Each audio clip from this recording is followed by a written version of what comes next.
Here we go again. I mean, this is the truth show, and there's more. Oh, I'm not done yet. Oh, and there's more. Oh, I'm not done yet. I mean, this is the truth show. Oh, yes.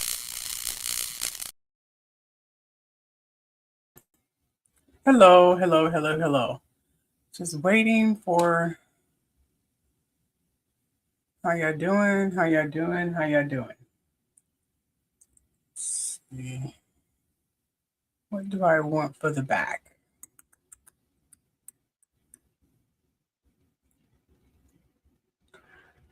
How's everyone year going so far? How's the holiday coming? I know a lot of you are probably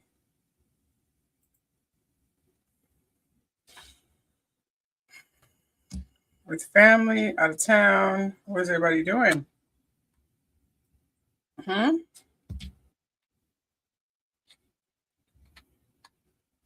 What is everybody doing?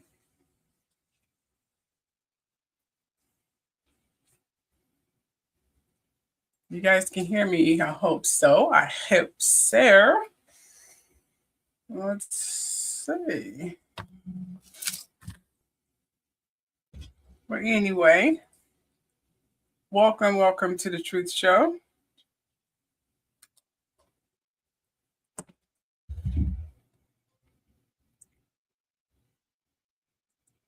Welcome to the Truth Show. I am Keisha, your host.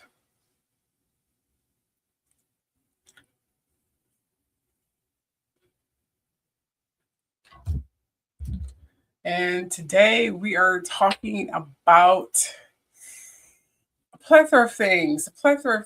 So I hope you guys are sitting back, chilling, ready for some politics, some royal family, some Diddy talk. Oh yeah, we talking about it all, honey. We sure are. So again, hello, my truth seekers. Welcome to the Truth Show. This is Keisha. In this video, I'll be talking about Trump's latest antics. Then we'll talk about Diddy the Reckoning, which seems to be still trending. And I think I watched it 4 or 5 days ago with my daughter. And I'm so proud of 50 Cent, even though I would never date him in a million years. And I'm sure I'm not his type anyway, because he scares me. I don't know why. I think it's because he's so big, but he's a very handsome, sexy man. Just, can't. Why am I even talking about that? Never mind. We'll also be talking about the royal family, Rob Reiner, and his wife's death. So tragic. And Trump responds to that. I'm sure you probably heard it all over social media, but we're going to talk about it again. And the fake Jesus Shroud, if we have time to do that, and amongst other things we're going to be talking about. With that said, here are your warnings.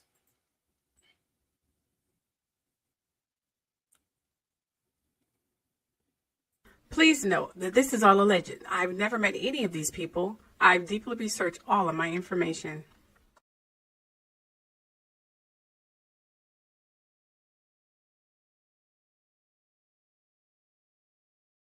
This is a trigger warning. In this video, I may be talking about or showing sensitive material about some subjects or topics that may be disturbing or upsetting or may bring forth some troubling memories, as you read in the description or title. With that said, either end the video now or brace yourself. Aside from that, enjoy.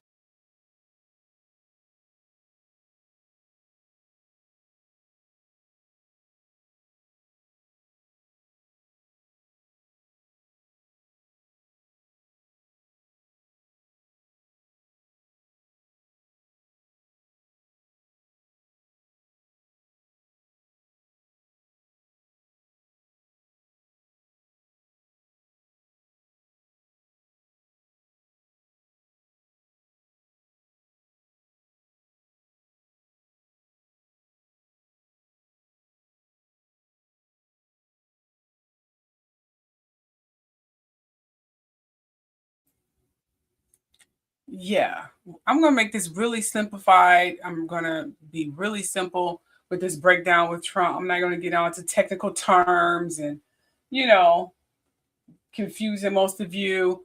But apparently, Trump approval ratings just seriously descended downward after the longest government shutdown in U.S. history, with most polls showing him in the mid 30s to low 40s approval rating. I did like a miniature short video describing all of that.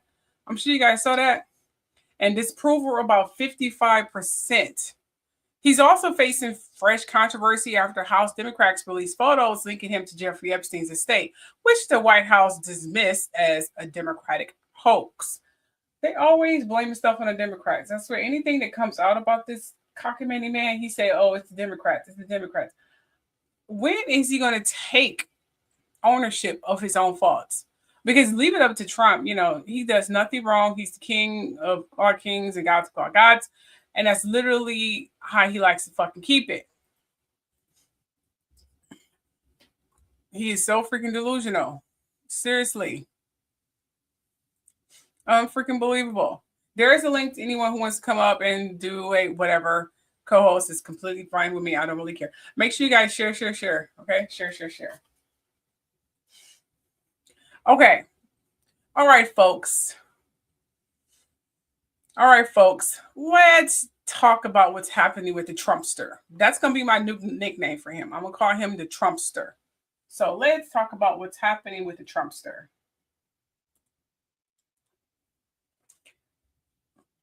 Okay. See, as I stated, the numbers are in. Okay. And we already talked about his approval rating, basically around 36 to 45%, with 55, 62%, or 62% of the country not liking his crazy psycho ass. And then, as I stated, more than half of the country isn't happy with how he's running things. Why? The 43-day government shutdown last month was crazy. A lot of people filed bankruptcy. It was pretty crazy. It was the longest shutdown in history, and it's the second shutdown from his last term, because it was a government shutdown the last term as well, because he's a money-spending psychopath, and he thinks just because he's in the White House, there's no limit. And remember, he thinks he's the king of our kings and gods of our gods, and we should just follow his lead because he is seriously delusional. So that government shutdown left a bad taste in people's mouth, and people blame him and the Congress for failing to agree on funding, which I don't even know why it should be in a freaking agreement. You either want poverty or a bunch of dead, sick people, or you don't. It's really that freaking simple. I don't understand why the disagreement was. Seriously. Okay. And we got point to the suburban support. Okay. Polls show Trump is losing support in suburbs where approval dropped sharply in December, like this year. In translation, the swing voters he needs are walking away. It's, I have to say, this is not so much as the swing votes that are walking away. We are seeing the reality of what was already there, but now it's coming to the forefront because he didn't get those votes anyway. I don't know why we're consistently being delusional, thinking he got those votes when we know he didn't. I mean, seriously, let's be realistic here, okay? Just being honest here. He never got those votes, and that's what it is. And point 3 here. We already got the point 1 and point 2. We're going to talk about the controversy with Epstein photos. House Democrats released new photos with Jeffrey Epstein estate showing Trump among other powerful figures. Yeah. But of course, he denied that as well and said it wasn't him. Why are we trying to blackmail him? You know how he talks. I mean, the man is seriously delusional, for real. So, of course, the White House fired back. They fired back, calling it cherry picked and hoax, like the pictures are false. They are manipulated, AI generated, whatever lie he can concoct. That's basically what he said. I'm going to be real with you. That's literally what he said. And if anyone believes that, they're freaking stupid. So in translation, it's messy. Whether or not the photos prove anything, the headlines alone stir doubt. Let's be realistic here. Here are some videos, and then we'll talk. Photos of Jeffrey Epstein and his then friend, now President Donald Trump, were released today. Here is one of Trump and Epstein speaking with a woman out and about at some event. There's this one of Trump and 6 females whose faces are all blurred out, and all of the females are wearing some kind of Hawaiian lei. And there's this one of Trump with a blonde female. Her face is blurred out on what appears to be an airplane. Now, I'm going to talk about these blurred faces in just a second. But first, all of these photos came from the Epstein estate and were released this morning by the Democrats on the House Oversight Committee as part of their investigation into the Epstein files. Now, the Epstein estate says all of the photos came from Epstein's email account and computer. But there really is no rhyme or reason to what these photographs mean. There is no context. We don't know when or where these photos were taken or why Epstein had them. But those 3 images with Trump were not all that we saw today. There are actually a total of 19 photos that were released. Some I can't show you, but I can share these. This is former President Bill Clinton along with Jeffrey Epstein and Ghislaine Maxwell up and about at some kind of event. You can see Bill Clinton has signed the top of the photograph. There's not one, but two images of Jeffrey Epstein and director Woody Allen. You can see him here too in this photo with a female whose face is blurred out. And there's not one, but two images of Jeffrey Epstein alongside former Trump advisor Steve Bannon. Epstein doesn't appear in either of these, but there are two photos of billionaire Bill Gates. This one includes former Prince Andrew, who is a known friend of Ghislaine Maxwell. There's one of Epstein with former Treasury Secretary Larry Summers, and Epstein on some beach with billionaire Richard Branson. And then there's this one with a bowl filled with maybe fake condoms that says Trump condom $4.50 with now President Trump's face on it with the writing, "I'm huge!" exclamation point. Now, here's the thing. These images are just the tip of the iceberg. The Democrats on the committee say they've received 95,000 photographs from the Epstein estate, and they've only been able to go through a portion of them so far. The ranking member says what he has seen and has not yet released is disturbing. Democrats say the other images that have not yet been released include thousands of photographs of women and Epstein properties. They say more will be released in the coming days and weeks. Oversight ranking member Representative Robert Garcia said of today's released photos, "It is time to end this White House cover-up and bring justice to the survivors of Jeffrey Epstein and his powerful friends. These disturbing photos raise even more questions about Epstein and his relationships with some of the most powerful men in the world. We will not rest until the American people get the truth. The Department of Justice must release all the files now." Now, I want to talk about these blurred faces for a second, because these are the images that were released in the batch today that include Epstein and some other man, either Trump or Woody Allen, alongside females that have their faces blurred out. Now, the House Oversight Democrats say in their statement about these photos that they are committed to protecting the identities of Epstein victims. So there are other women included in the photographs today whose faces are not blurred, but these are. So it is possible that these are indeed Epstein victims. I should also mention there is one other image released today that includes faces that are blurred out, and it is of what appears to be a picture wall in some kind of office or home, and you can see several females whose faces are blurred out. Republicans and the White House have blasted the Democrats for releasing these photos, saying they are cherry-picking photos with random redactions to try and create a false narrative. It's also important to know that the White House did not deny that these photos are indeed real. They really didn't. Next week is a very big week because the Epstein Transparency Act that President Trump signed into law last month says the Department of Justice must release the full Epstein files publicly no later than 1 week from today, December 19th. So if you want to see all the photos released by the Oversight Democrats today, including the ones I can't show you here online, I will email them all out to you tonight in my Fax Issue email, so make sure you sign yourself up. You never denied they were real or fake. Now, this particular clip is of it's about an old allegation where he was accused of raping a young girl. I don't know if you guys remember that. I think I want to bring this back to the forefront because I think this is a really important thing we need to discuss, because our president, there's so much ample body evidence of him being this vile and rapist. You know what I'm saying? So we're going to go ahead and, talk about that. Okay, so I was in the Internet Archives last night, as I often am, and I came across an article from 2008 surrounding a Super Bowl party that was hosted by Donald Trump in Scottsdale, Arizona. And this article and this reporting has virtually been buried, but at the time when this happened, it was well reported on. So in 2008, Donald Trump hosted a Super Bowl party in Scottsdale, Arizona, and it was a promotional party for his failed Trump vodka. There were a lot of different celebrities in attendance, including the Kardashian sisters. And for this party, Donald Trump hired multiple different models to be hostesses for this event. Some of these models were Trump models, other were models who were local to Arizona, as this party was taking place in Scottsdale, Arizona. One of the models who Donald Trump hired to be a hostess at his event to promote his vodka was a 17-year-old girl named Chanel Hallett. And for this event, Donald Trump wanted these models who are working as hostesses to be fully nude and only wear body paint.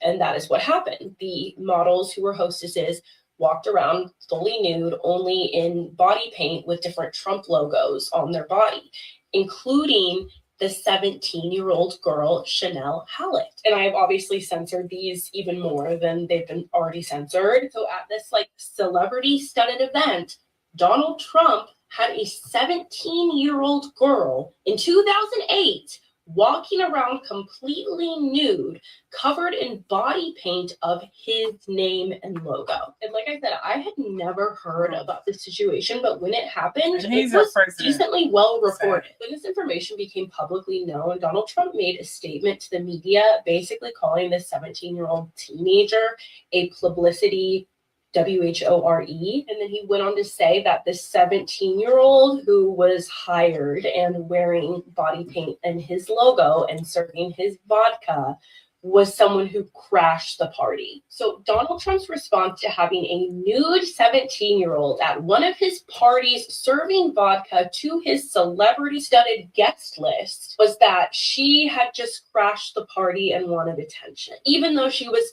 clearly there doing a job she was hired to do. There was even a point where the media tried to paint the situation as this 17-year-old girl was a super fan of Donald Trump, crashed his party, put her body in the same body paint that all the other model hostesses were wearing, and began serving vodka to Donald Trump and his guests. And remember, this is back in 2008. It's the same year that Donald Trump's former BFF, Jeffrey, began serving his sentence in his sweetheart deal. And I say serving his sentence very loosely, for crimes that involved the likes of teenagers. I just think this should have been a bigger deal, because what happened here seems very obvious, and the fact that the media just accepted those excuses that he made is insane to me. So anyway, I just thought I'd share that with you guys because I'd never heard of this, so I thought that maybe some of y'all hadn't either, and I thought it would be a good idea to share. I never heard of it either, so I'm glad you did share it because I had no idea. And I've done bios about Donald Trump, and I've never heard of this story. Never heard about some young girl walking around this house butt naked with body paint. That is definitely something new to me. Sick fucker. I mean, the man is sick, seriously. I mean, how much proof do you guys need, for real? How much proof? Point 4, his public image in media. Even pop culture is weighing in on Saturday Night Live recently. Lampoon Trump in a cold open. In translation, he's not just in the news, he's in the jokes, which shapes public perception. Which means everyone is talking about him because he is embarrassing us. He's breaking us. He's making America that was the dreamland come here and it hopes and dreams to come true to a mockery, a laughing stock. And what's crazy is that we know the election was rigged and they can have them, all of them, seriously kicked out of the White House, and everything that he ignited and designated and written in terms of law, whatever, can be thrown out due to the rigging of the election. It can be voided. But they're not even trying to, they're trying to impeach this fucker. He already fired most of the federal employees, so it could be hard to not fire, but impeach him. He did that shit on purpose. The only option, I believe, is to get the evidence to say the election was rigged. I know it's hard to investigate that and bring Apple on the evidence, but come on now. You guys are supposed to be college scholars and amazing and intelligent people. I'm sure y'all can concoct something. Do it right now so we can all have a beautiful new year. If you celebrate your New Year's in January. I don't celebrate mine in January. I celebrate mine in like April 1st or something like that because that's where the original New Year's is. The Egyptians celebrated around that time. Anyway, but that's a whole nother video, whole nother subject. But here are some clips of SNL mocking Trump. Let's have a good laugh on his expense. Military is gay as hell. I'm not just talking about the Navy. We're now at war with Venezuela. All you nerds are like, wait, but was there an official declaration of war? Yeah, it's right here. The president has designated these as terror organizations, poisoning and threatening the American people, making them a target just like Al-Qaeda. Is there any truth to the allegations that after an initial strike on a drug smuggling boat, you ordered a second strike to kill the survivors? First of all, that kind of cruel, heartless act has no place in Operation Kill Everybody. I don't know where you get your sources, but they suck. Oh, fuck. Of course not. Anybody that's been in the situation room or been in the war room there, secretary's office, no, you don't walk in and say, kill them. It's just patently ridiculous. Well, to answer your question, I was just playing Army. Would there be 80 dead fishermen, narco terrorists in Venezuela right now? What people think is cavalier or cowboy about it is the exact opposite. These are the most professional Americans going through specific processes about what they can and cannot do. President Trump has my back 100%. You want to know why? Because unlike you beta cucks, he's a high-energy alpha who trusts me and listens to me no matter what. Isn't that right, Mr. President? That's literally how they be sounding like. But this war is going on, and the president is trying to end it. Not because, listen, we had a million things to focus on in the world at the time. They have a million things to focus on in the world at the current moment. Our military. The man is losing it. President Trump has my back 100%. You want to know why? Because unlike you beta cucks, he's a high-energy alpha who trusts me and listens to me no matter what. Isn't that right, Mr. President?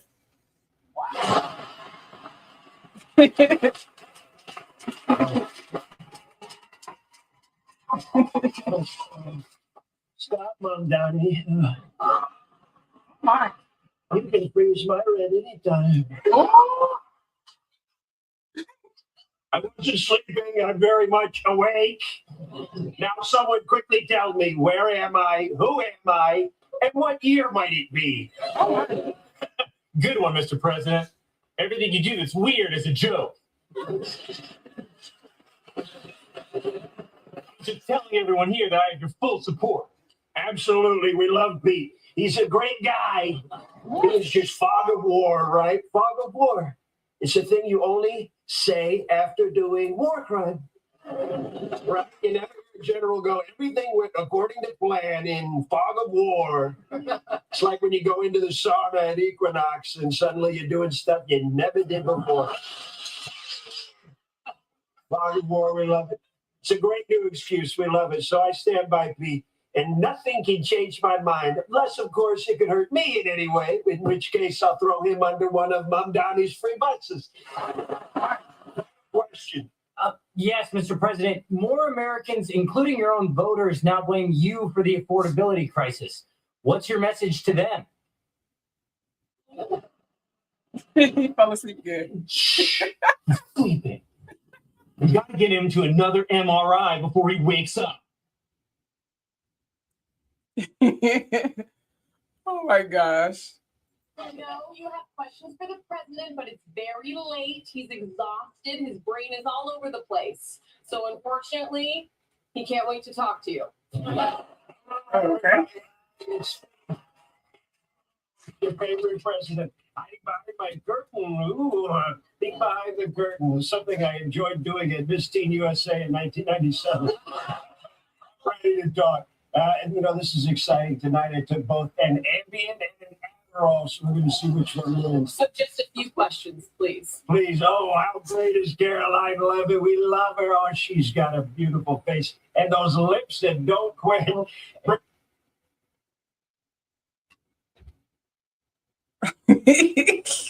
This is your president. I'm telling you, this is your president. This is hilarious. Oh my God. Oh my God. That was funny.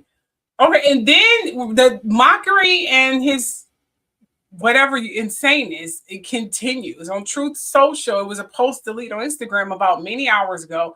Eric Trump accidentally leaked a draft on Truth Social post from Trump about the flooding in Washington state that destroyed countless homes.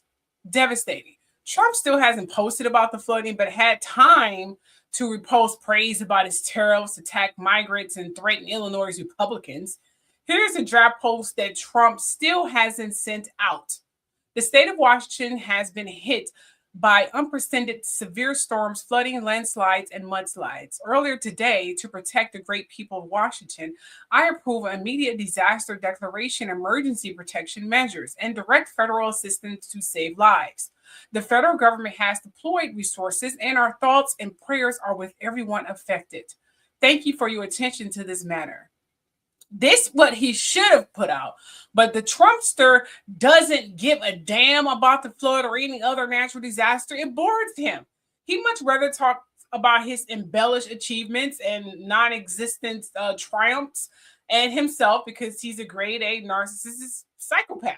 And I don't know how many times we have to pretty much said that. I believe when Kamala was first elected, I cried on live and I told you guys things were going to get bad because I knew that from my own gift. And most of you ignore me and call me every name but the child of gods and goddesses. That's y'all freaking fault right now. I hope now you see that I was telling the truth, that everything that I was saying was the truth. Just want to point that out. And yes, I'm bragging. So the key takeaway for this whole debacle, here's the bottom line. Trump approval rating is sinking, especially after the shutdown. He's losing suburban voters, and now he's caught up in a fresh controversy with those damn Epstein photos. Whether you support him or not, the numbers show he's facing serious headwinds heading into the new year, if he even make it to the new year.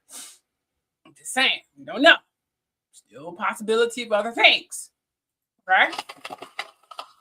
Just saying, take a look at this. This is what I posted on my short video and recap of his numbers. All right, folks, let's break down what's happening with the Trumpster right now. The numbers are in and they're not looking good. Latest polls put Trump's approval between 35 and 45%, with disapproval climbing above 60%. In translation, more than half the country isn't happy with how he's running things. Why? The longest government shutdown in U.S. history just ended last month. 43 days of gridlock. Then we have people are blaming him and Congress for failing to agree on funding. Polls also show Trump is losing suburban voters, with approval dropping by double digits since September. In translation, the swing voters he needs are walking away.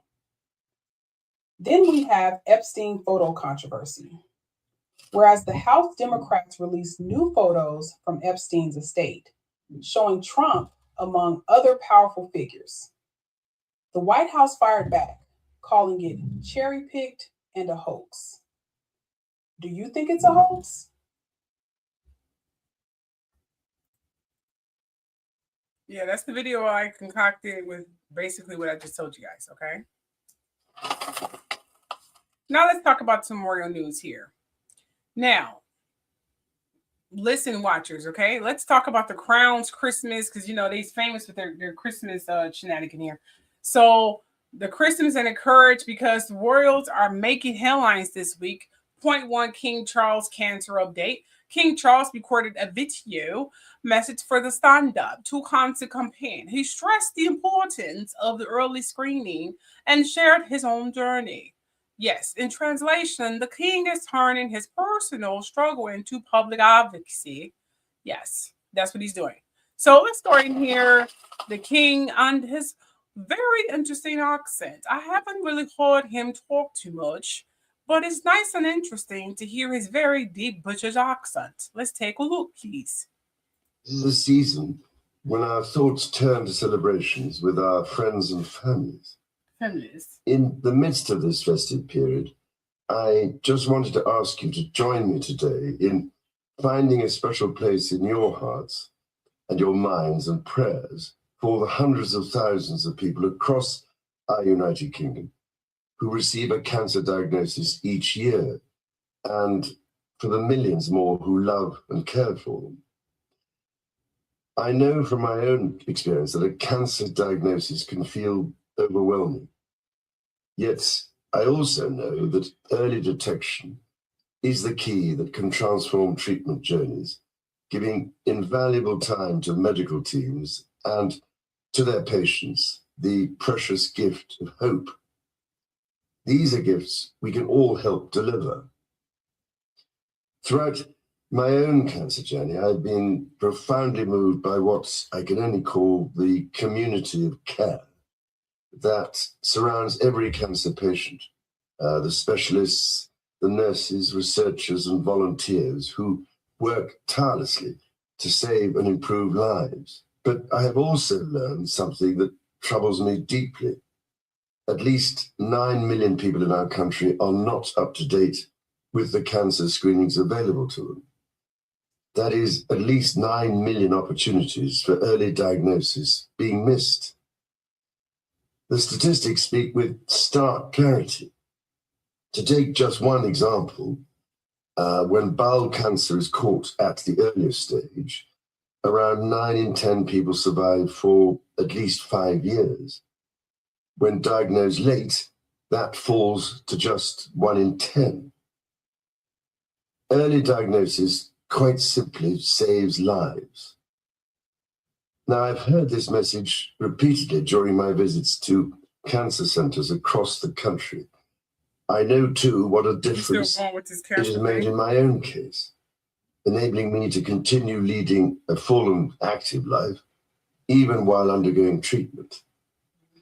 Indeed, today I am able to share with you the good news that thanks to early diagnosis, effective intervention, and adherence to doctors' orders, my own schedule of cancer treatment can be reduced in the new year. This milestone is both a personal blessing and a testimony to the remarkable advances that have been made in cancer care in recent years.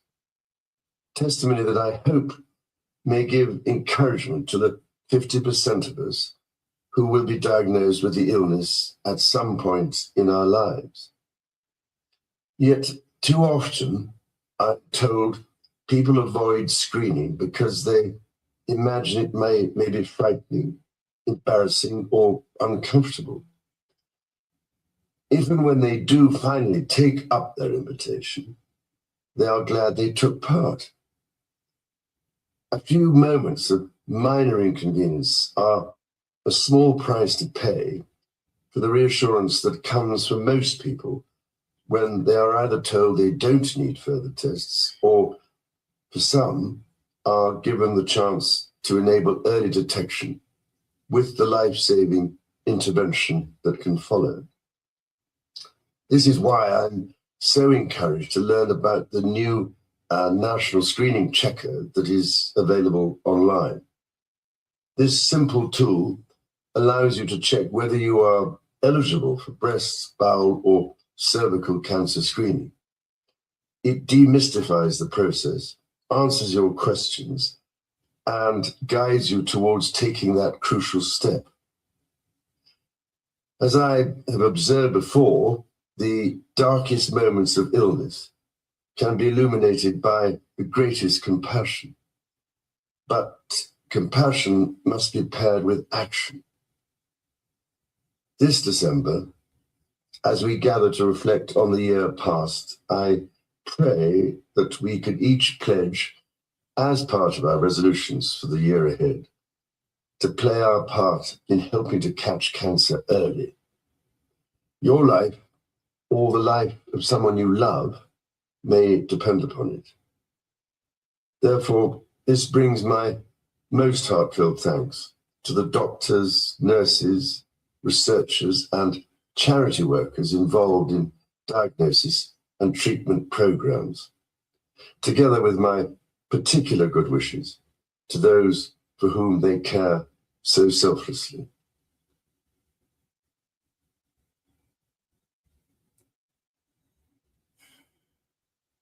So well spoken.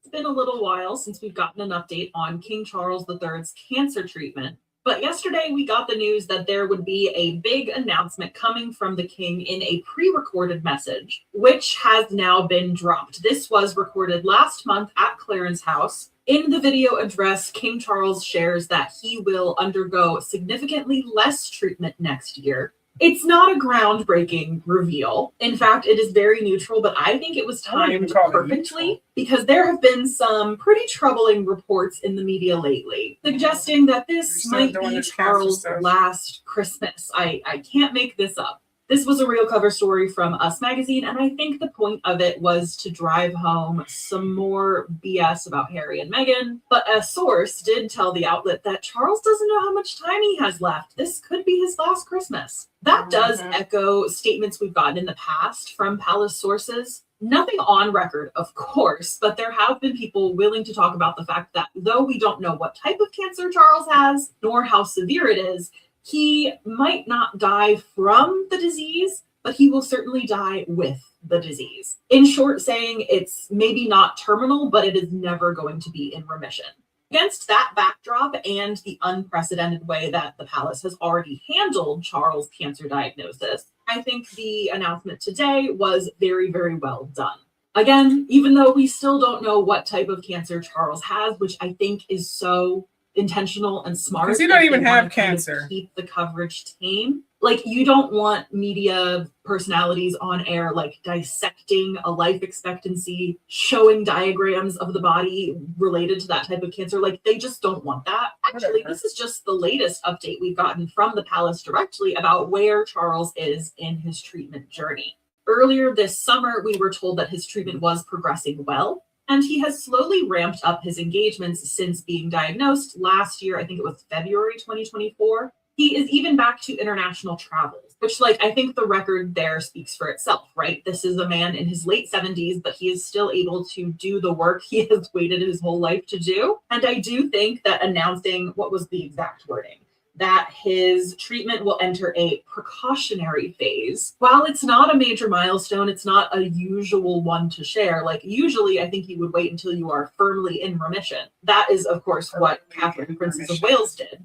No, I think there was an understanding like, okay, we need to update people once again so that the coverage and speculation doesn't reach a fever pitch again.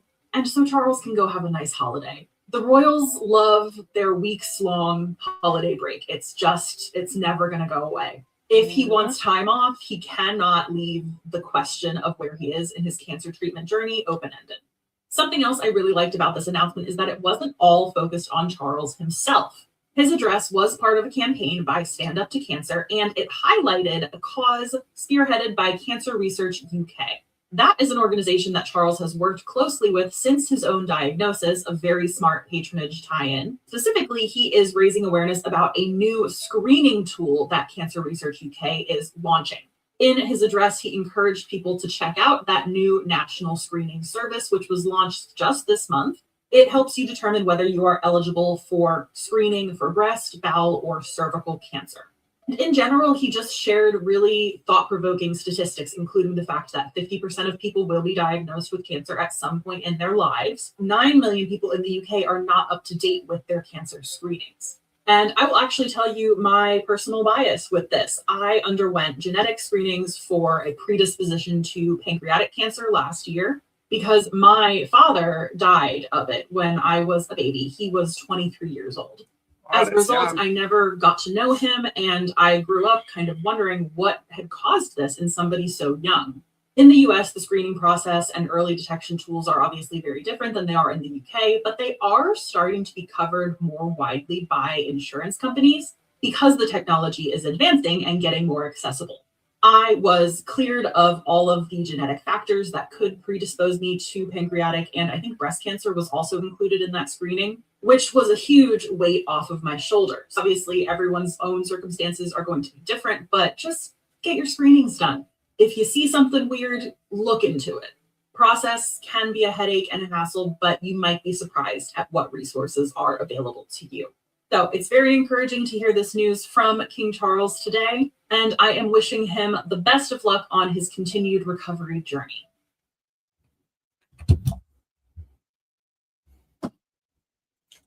She has literally became a royal family guru. She makes a living out of this. I mean, seriously, she lives and breathes the royal family. She made a living out of talking about the royal family. You have to commend her on her dedication.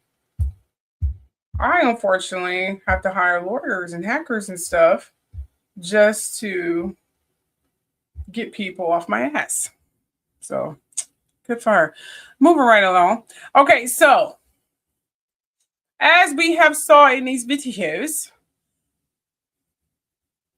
He's still claiming cancer, although he showed no signs of cancer. He has not lost weight. It looks like he gained weight. His hair is still the same as it always have been. Partially lost it at the top there. I don't even see any signs of cancer. This must be the easiest, simplest, whatever kind of cancer that have ever been concocted, because I don't see any signs of cancer at all. I'm going to be real with you, but, you know, whatever. Let's move on.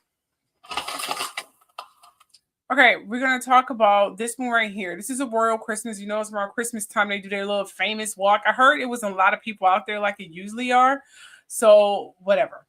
So, Kate Middleton and the family are preparing. They dress the old-fashioned clothes they wear. I mean, what year is this?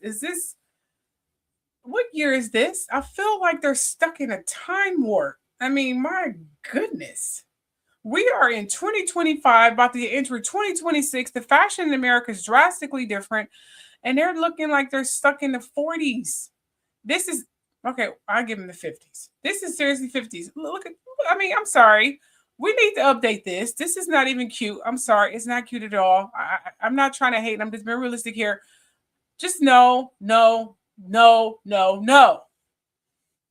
sorry. Kate Middleton and the family are preparing Christmas, and they're sending him whatever mansion. Customs include decorating a royal tree, exchanging gag gifts, and attending church together.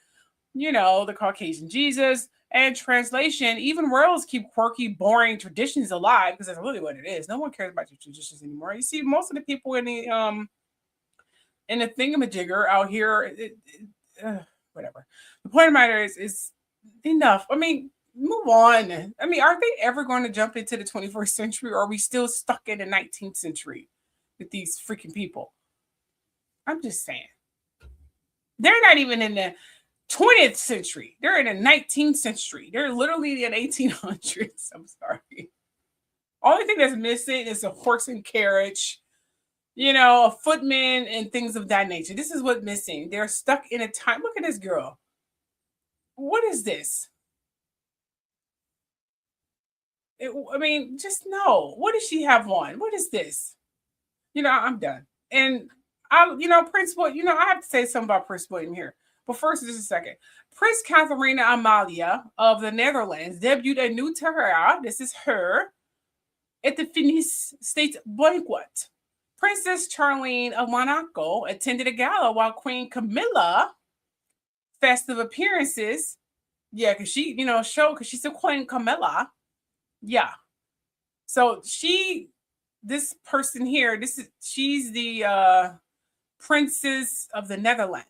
She's the Princess Catharina Amalia of the Netherlands. And this is her wearing her childhood tiara because she was a kid and she was a princess, and she wore her tiara again, and it was just news. I'm just now learning about this woman. I don't even care, but I'm just going to talk about it because I just feel like you guys should probably know. But I don't know who she is. Seriously, never follow her story. Don't care. But anyway. So Princess Charlene of Monaco attended gala while Queen Camilla made festival appearances, as you can see here. Translation across Europe, worlds are dazzling holiday season events, as you can see here. So let's get back to these old-fashioned people. Now, William needs to get rid of this hair right here. Just shave this off. This is starting to look fucking ridiculous. Do he go and get this lined up at the top? I mean, for real. I mean, let's just give a brief recap here of what's going on with this freaking family. Okay, so 2025 has been a roller coaster for the monarchy. Charles stripped Prince Andrew of his titles, made his first trip to Canada as a monarch. He's supposed to be Cancer, and he's going to Canada and all these other tropical fucking places aside from cold-ass Canada. Yeah, him and his wife-to-be Camilla, his love of his life. And apparently he is happy. I mean, he has smiled more than he has ever done in years. Made his first trip to Canada as monarch and boundless scandals with historical milestones. Translation, this year be remembered as one of the most significant of Charles' reign. I must make my decisions. You know what? Let's go back to Prince William again. Prince William, I'm still holding out hope for you in your heart, primarily because I have a crush. However, I'm still going to talk about your bonehead, bitter actions because it's my job, but don't take it personal. Oh, and if you could please find the hackers who are manipulating and stealing my channels and make them return everything that was stolen from me, because people are starting to think I'm a liar and I'm just a rambling person who people just stop liking.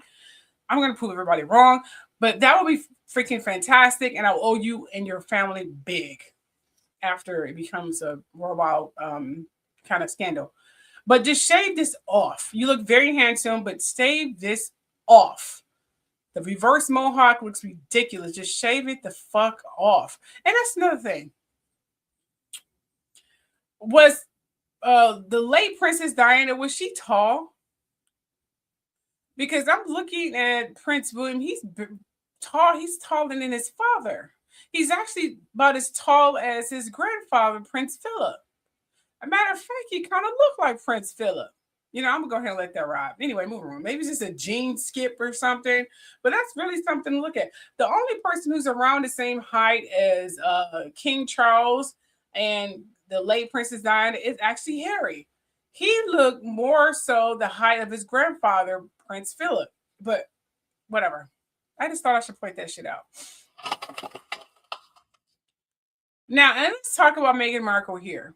Okay, it seems like Thomas Markle is up to his ways again. Meghan Markle has spoken about his father, his leg being amputated, and instead of him calling his daughter or his kids or whatever, he calls this chick here, who's, I'm assuming, some associate of some news block or gossip block. I'm not even sure the backstory.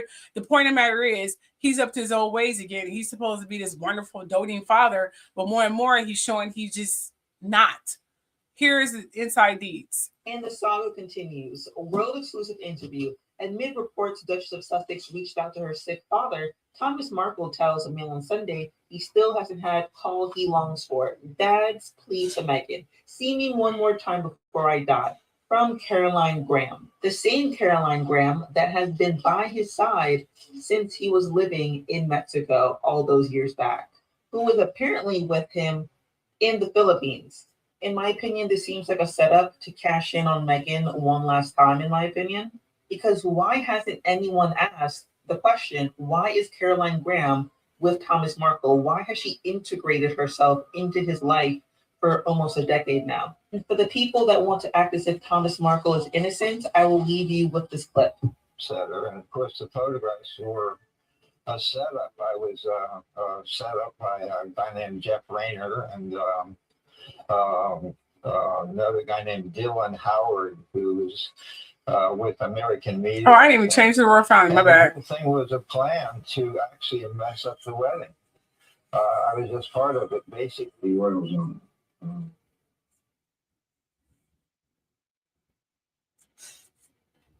Yeah, so he's up to his, I need money. I mean, he's a disgraceful father. Here's more deeds. No, I completely agree with you. I'm also willing to bet money that Caroline Graham will write a tell-all book or at least give a tell-all interview in the aftermath of Thomas Markle going to the land of the great beyond. I fully believe that she's going to do that because why stay close to him after all these years? Don't forget, she has known him for years now. She went to Mexico and befriended him in the lead up to the wedding of Prince Harry and Meghan Sussex. She was also the journalist who revealed the letter that Meghan wrote to Thomas. That is who she is. I love the fact that this has all backfired on Thomas Markle and on Caroline Graham, because now you have people asking if he is trying to get back in contact with his daughter, why is the first person that he's calling when he's in the hospital about to get one of his limbs amputated a journalist from the Daily Mail? That is unethical on the journalist's part, especially when you consider that one of his children is in the Philippines with him already. Then you have Caroline Graham saying, my tears with Meghan's father as I told him, choose her over our friendship, almost trying to paint herself in a sympathetic light when what she's doing is unethical. And she's still trying to paint herself in this sympathetic light by saying that the Sussexes have accused Caroline Graham of crossing ethical lines by being at his hospital bedside. Now she tells her side of the story. Now she has become the story, which means that she is now too close to this and she needs to take a step back. But I just love the fact that this is blown up in their faces. And now you have people asking what exactly is going on here. And now you have people actually being very sympathetic towards Meghan, being like, oh, okay, now we understand why you do not have a relationship with your father, because this is all very crazy. Yes, because he is an opportunist and it's very sad at what he's doing. And this woman is desperate as hell. She must be getting paid bank just to spill the tea about this. You know, I can't talk about this anymore. This is ridiculous. He should be ashamed of his fucking self. But let's just go ahead and give you the bottom line here, okay? The bottom line is King Charles is turning his health battle into a message of hope. The royals are keeping centuries-old Christmas traditions alive, snore, snore, ha, ha, ha. And Europe families are dancing with tiaras and galas. And it's been a year of highs and lows, but the crown is still shining. And they're still, basking in jewels and stuff that's not even originally theirs. From London all the way, well, not really all the way, to be honest, but just to Canada. I mean, that's not that far away, just saying. But it is what it is.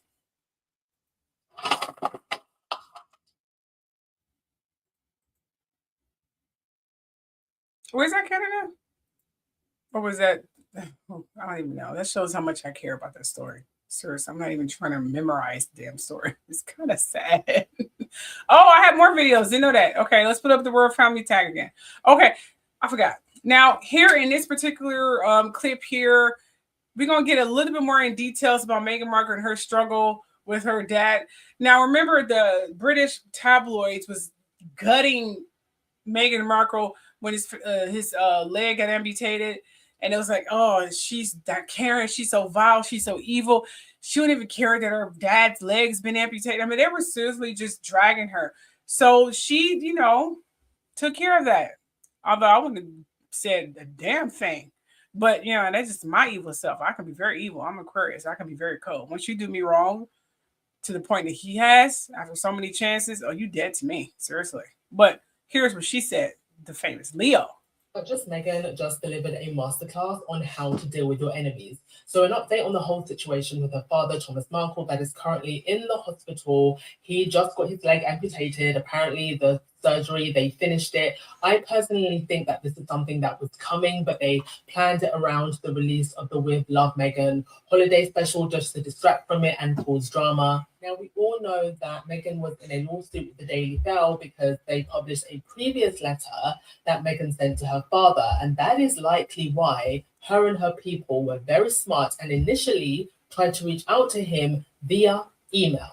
The Daily Bell have a lady called Carolyn Graham who has been at Thomas Markle's side. She is one of their journos, and she is effectively leering over Thomas Markle and trying to get a story. This is all about getting a story, all about getting access to Meghan, all about intimidation, because we know that Harry has a court case coming up with the Daily Bell in early 2026. So I think what they wanted was for Meghan to actually call Thomas. But Meghan and her people have been so much calling him. And so because of that earlier lawsuit with the letter, which Meghan won, I believe the initial email was a way of making sure that they couldn't get any of the details out. Anything that was said over a phone call could potentially be leaked. But if you send an email and you put in the email that this is private and confidential, they could potentially sue if that got leaked. Now it's come out that Meghan actually got a handwritten letter somehow delivered to her dad. Also, another thing that I think that the Daily Bell wanted was a situation where Meghan would potentially actually go to the Philippines, which I always knew was never going to happen. But in an absolute stroke of genius, what her and her people actually did was send a representative from the US Embassy. Yes, bitch, yes. So on Monday, 2 representatives from the US consulate in Cebu, the city in the Philippines that Mr. Markle moved to in January of this year, turned up in Mr. Markle's hospital room. Consular agent Glenn Ivan Luke said the US Embassy in the Philippine capital of Manila had requested they visit Mr. Markle but declined to give further details. He asked Mr. Markle to make a list of people he authorized to receive health and well-being updates from the US Embassy. I think this is fantastic. Keep everything in writing so that if the Daily Bell want to publish anything, they could get sued, and send a third-party representative, an actual US official. Brilliant. I think that the Daily Bell have been completely and utterly embarrassed with all of this. The idea of a national newspaper trying to bully a woman by weaponizing her emotionally abusive father. Just all around disgusting.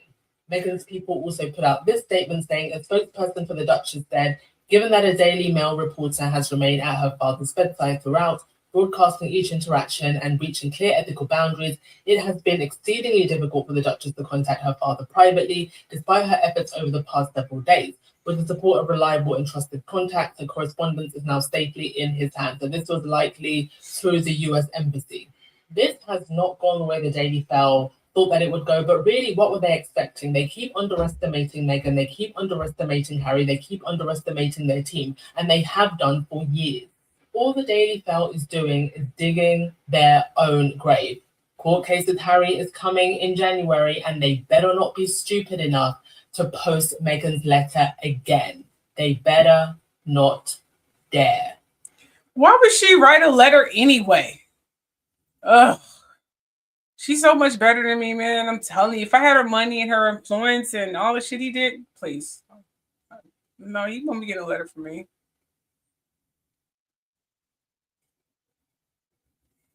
I understand. I'm like on the fence on why she wrote the letter, you know, just so that she still have empathy. But this man dragged her through the mud. He's friends with one of the Daily Mail's freaking crew people, reporters, or whatever the heck this woman is.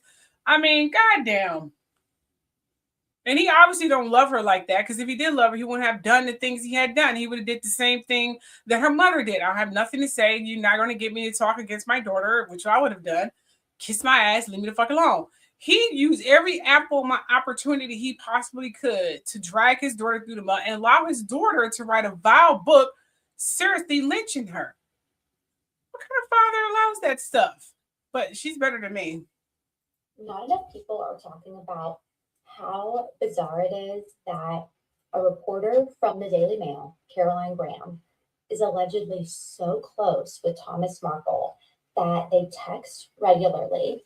She views him allegedly as a father figure, that she reported she was the first person who texted that he was going to lose the leg, jumps on a plane to the Philippines to be by his bedside in the hospital. And then she was the one to inform his children that he was undergoing surgery. Are they married? That is crazy.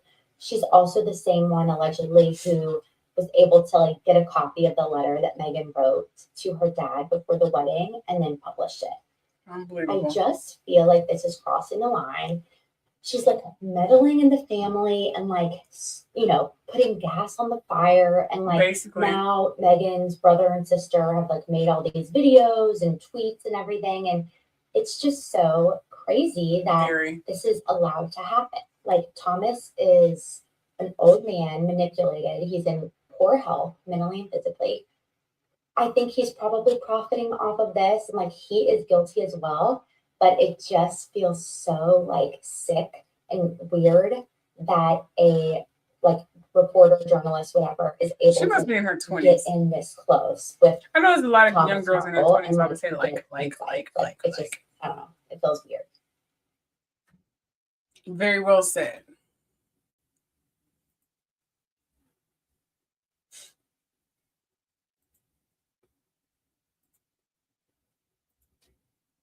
All right, let's move on from this. All right, celebrity gossip. This is what you guys were looking for. Okay, opening. We're going to open up this with this. Okay, all right, y'all. Let's talk about the latest celebrity gossip, because Diddy is back in the spotlight and not in the way he liked to be. Okay?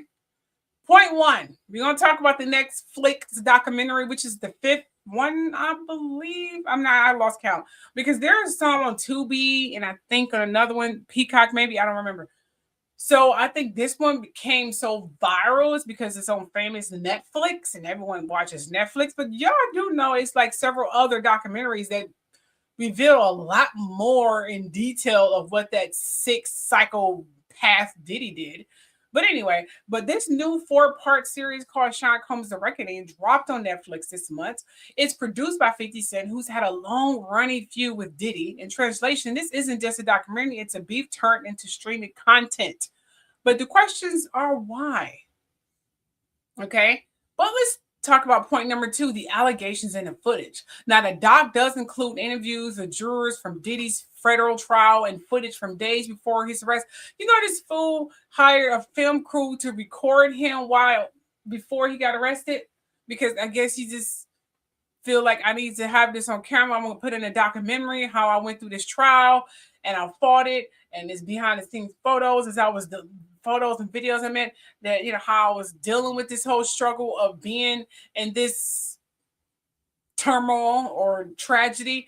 I mean, he was so adamant and so confident that he was going to literally walk out of that goddamn jail. So, and would have been home eating Thanksgiving turkey and having Christmas with his family and going to his little orgies and freak offs and fest offs, what the hell you want to call it. That's how confident he was in him getting cleared of all these charges. Seriously? So, he didn't even pay the guy, apparently, who had the footage. He didn't pay him. He has a history of not doing that. He didn't even pay him. And what's really odd is that all of these sickos, even Mr. Quincy back here, got some dirt and deed he did back in the day, which is why he's so loyal to Diddy and kind of ignoring his father, who is seriously suffering. But you know what? He'll go down with the rest of these sicko kids. And this fool here, he got sexual assault allegations. She's the queen, pimp, whatever. And these two twin daughters are weird as hell. No offense, but they still dress alike. What twins this age still dress alike? They act like two brainwashed puppets who feel they must dress alike. They get their hair alike. They get their clothes alike. This is weird. Don't they have their own personalities? This is kind of weird. What twins at this age still dress alike? This is weird. I mean, are they getting injected with some clone juice or something? I'm sorry, I can't. And he got some crap against him. Remember J. Rod, and I already said this in J. Rod's little court statement. I did a whole video about it. He is seriously proprietor and a murderer with his dad. Because I'm assuming the G guy is dead, which is why he haven't came forward yet. Because I would have been that came forward and got on one of them goddamn documentaries and told all the tea to this motherfucker. Like, I'm not suffering his pain for nothing. I would have brought him down. But, you know, that means this G guy is obviously dead. Because no one even knows who the hell he is or where he at. J-Rod is not saying too much shit. Where the hell his name is? Little Rod, J-Rod, what the fuck his name is? And she's stuck in the time rub like in the 70s or whatever. This is really whack. I'm sorry. All these kids need some counseling. He needs to go to jail. He needs to go to jail. He needs to be investigated. They need shrinks and counselors. She needs shrinks and counselors because I heard about some stuff that Diddy did to her when she was growing up. She need to, you know what? I'm not going to even talk about her right now because too many words are coming up right now. So Diddy Teams says the footage was unauthorized and stolen. It wasn't. Calling the series a hit piece. Even his videographer had to clear his name saying he didn't leak anything. He didn't leak nothing. It's not. He don't have a leg to stand on. So the family response, you know, Miss Pimp here. Family response, Diddy's mother, Janice Combs, you know, the pimp who groomed the sicko, you know, from birth, who still dresses like, well, her dressing like this doesn't actually prove her case. I'm just going to put that out there. She still dressed like she still do the orgies and pimp people. I'm just saying. She dressed like she's still in the 70s. So her dressing like this is not proving that I'm a civilized woman. God, praise his name. No, she's not giving me that. She's giving me, I'm still down with whatever. Let's do this for my money, bitch. You know, that's what I'm still getting from Janice Combs, but I'm just going to say that. So Janice Combs broke her silence, calling the documentary inaccurate and salacious. Like, this is not me. But no. Anyway, she says and misinterpret his upbringing, even falsely claims he hit her. I don't mean to be rude or anything, but people witnessed him hitting her. So it's not like just one person came out and say he hit her and no one else saw it. No, many people witnessed the hitting. So the family is fighting back hard against the narrative. First of all, let me just say this again. He did hit her. And there were witnesses who said he did. Not just one, but many. But so I guess all of them just saw the same thing and all of them were just lying. I don't think so. But getting Janice to tell the truth about anything, despite all she saw her son do, like beat his girlfriend, hit his kid's mother, her grandkid's mother, and do drugs, and countless of other gruesome, vile, and evil shit. Should we even believe anything she has to say? Because it speaks volumes of her character and confirms everything we heard about her. Because if I had a son who acted the way Diddy did and treated people the way Diddy did, I would turn his ass into the police myself, or I would disown him. Like, he is not my son acting like that because I did not raise him to be like this. That's what I would do. I would not be sitting in court knowing everything that Cassie was saying, everyone was saying, Lil Rod, all these people, grown ass people up here and crying of tragedy. I would not be sitting there trying to support my sick ass fucking son if I had morality and integrity. And I know what they're saying is false. No, I would not do that. I would be on the victim side, hoping this fucker go down. But that's just me. Her supporting Diddy is confirming everything that has been said. And her dressing like this doesn't help. I mean, what civilized woman just like this? I need to go back because we need to watch this video right there. Okay. First of all, her hair is very pretty. And I wonder where she got that microphone from. I got a microphone too, but I'm not going to be carrying it. And I don't like my microphone showing in my video because everybody else have their microphone showing in their videos. I don't want that. I think it looks tacky. And primarily they're doing it, so I'm not going to do it. That's basically what I do. I don't follow trends. I accept them. So, but she's pretty and I love her hair. Hear what she got to say, and then we will want to see the other videos that I have. The link, if y'all want to co-host, is on the top of the comment section. I have unfollowed and unfriended so many people because of this Diddy situation. It ain't even funny.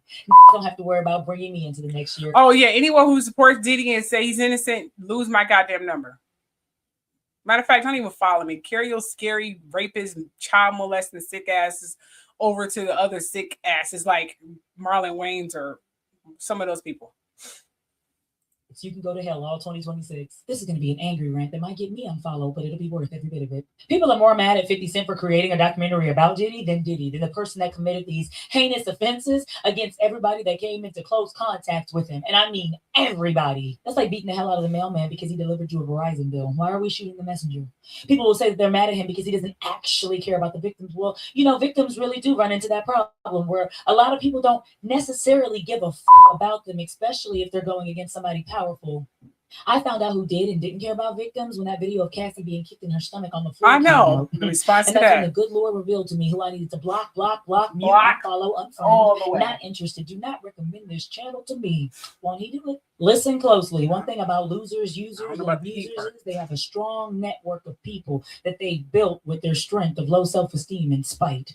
They normalize and justify loser-ass abusive behavior because in their minds, everybody behaves this way. And no, they don't. People have the right to defend Diddy. If that's your king, if that's your hero, if that's the person you look up to, then we know all that we need to know about you. It's like they get mad that we refuse to worship a wimp. Go ahead and praise Sir Pathetic and Puny, but the rest of us won't be participating. All Curtis did was lay out facts that we already knew, poetically packaged in video form. But here's some lessons that are important to learn that you might have missed. Diddy wasn't a friend to anybody. So that friend that wants everything that you have, that friend that walks like you, talks like you, dresses like you, isn't a friend that you should feel flattered by, isn't a person that admires you. This person isn't a friend at all. They don't like themselves, so they wish to become you. And once they've achieved that, they'll get rid of the original. Diddy's mom beat him relentlessly when he was a child to turn him into the man that she wanted him to be, or maybe the man that she might have needed him to be.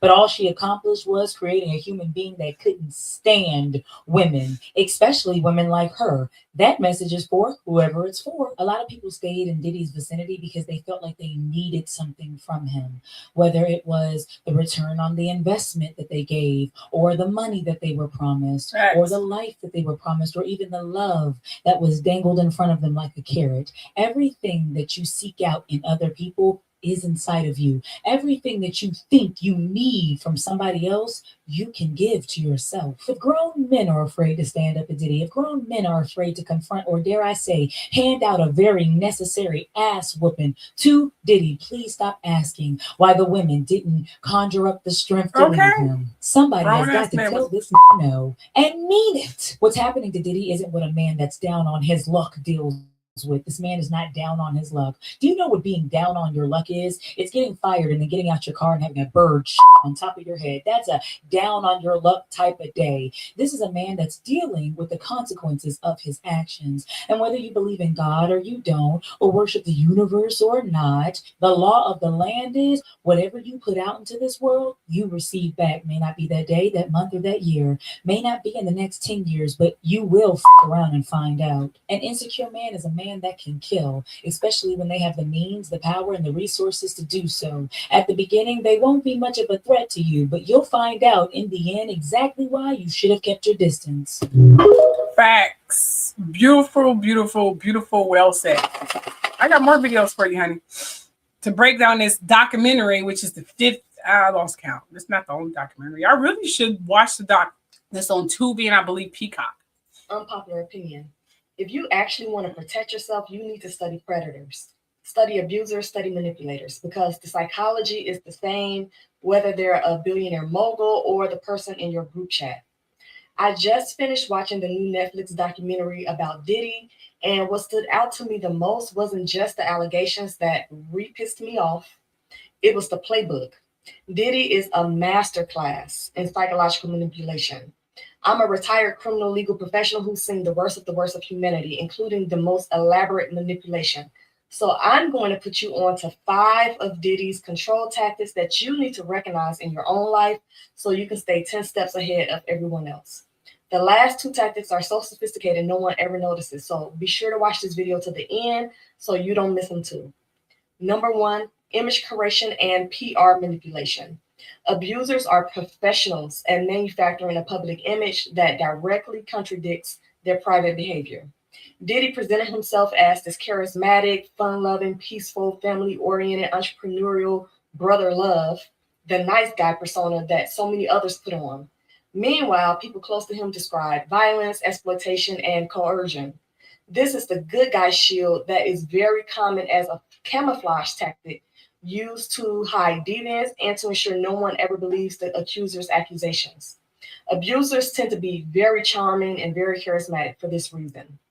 Number 2, identity reinvention. Dude went from Puffy to Puff Daddy to P. Diddy to Diddy to Sean Combs, Brother Love, in whatever order. The constant rebranding is intended to throw people off.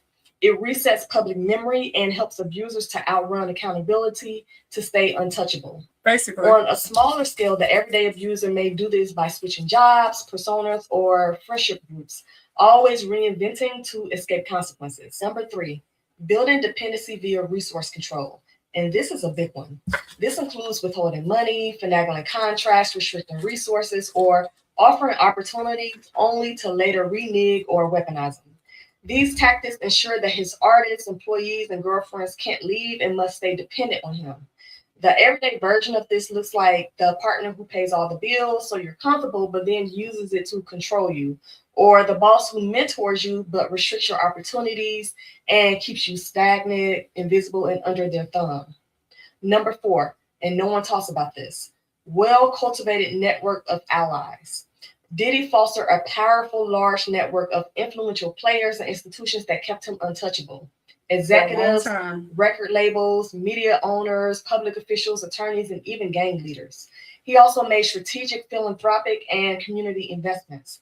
All of this social capital becomes a shield against accountability. This network creates an army of defenders who have institutional power and incentives to cover up for him, protect him, vouch for him, and defend him. His good deeds created advocates who say things like, he does so much for people, he'll never do XYZ. This is why victims are shamed into silence. The abuser made themselves too beloved to be believed. Mm-hmm. In everyday life, this shows up as the charismatic pastor with strong backing from congregants, political figures, and media outlets, or the beloved coworker who built alliances with all the bosses and staff and clients who will go to bat for him and shut down any of his accusers. Number 5, and this is never talked about, I call it controlled compartmentalization of information. Different assistants, different staff, different friends got bits and pieces of information so no one ever saw or knew the full reality, even when they were physically present and involved. This was intentional and strategic to ensure no one could recount a full story and to keep folks in the dark. As a result, victims think they're the only one and then doubt themselves, and then associates think that it was just a one-off incident, so they don't make it a big deal. Patterns stay hidden because the abuser isolates everyone from the full truth and the complete picture. This creates a deliberate knowledge gap in the minds of people who will otherwise be the best witnesses. When you listen to all the witnesses, victims, and whistleblowers over the years, peep how they're only able to give partial information even when they were there, which kind of makes them look unreliable when they're not unreliable. It's just that their knowledge bank was manipulated and they didn't even know it. Abusers in everyday life use these exact same tactics, just on a smaller scale. When you learn to recognize these patterns in someone powerful, you finally learn how to recognize them in the people around you. Share this video to help others recognize these red flags, and follow me for more information, more content on self-empowerment. Follow her, you guys. Follow her. She gave some pretty important facts, ladies and gentlemen. All right, now we are going to get into some deep stuff. I don't even like talking about this chick because every time I talk about her, shit happens. But we're going to go ahead and talk about it. We're going to talk about Beyonce. And we're not going to really say anything negative about her, but you guys remember that on that little show, forgot that live reality show where he was trying to make the band or whatever, and he had them walk that long walk to get a cheesecake or something. Well, that cheesecake wasn't for him. I don't know, why did nobody ever talk about the Diddy Beyonce story? Oh, you don't know it? Because nobody talks about it. Prepare to have your mind blown. Diddy's going away to prison for 4 years. Long before he ever got busted officially, there were definitely some warning signs looking back.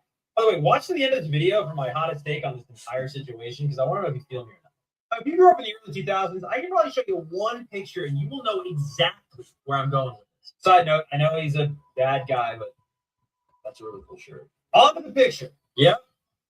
Cheesecake. So Diddy had his own MTV show back in the day called Making the Band, where he would compile a supergroup of all these up-and-coming rappers.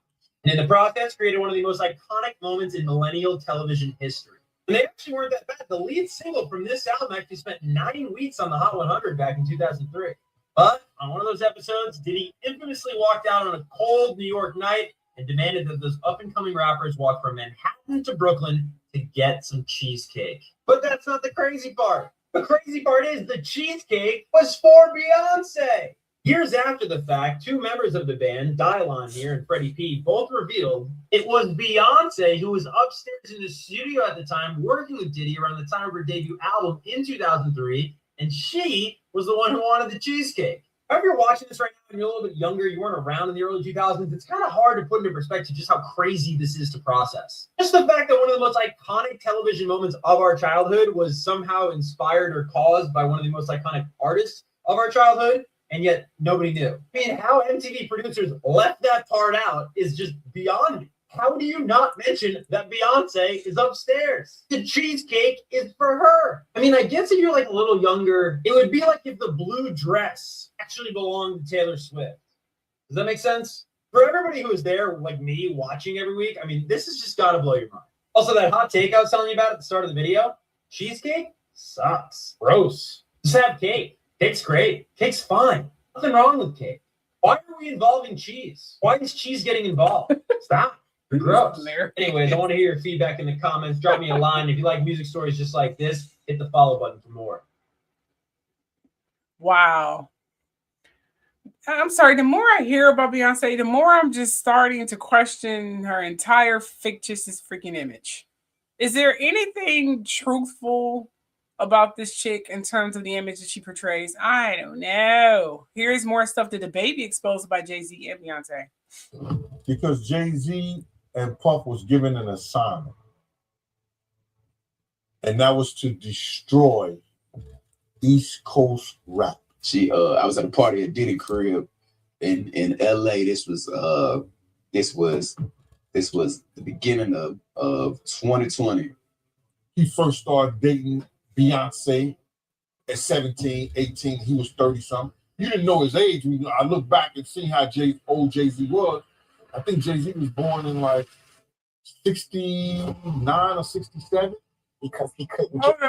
Hold up. Wait a minute. Let me put something in this. Now, this is back in the day where we heard that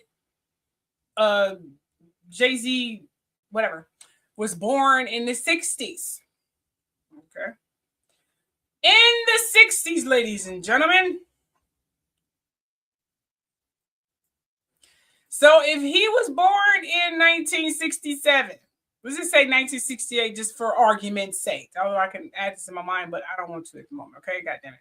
So 2025 minus 1968. That means he's 57, not 47, not 51, whatever goddamn age he's freaking claiming these goddamn days. The point of the matter is he's almost 60. Hold up. What age is he claiming? That's a really goddamn good question. What age is this?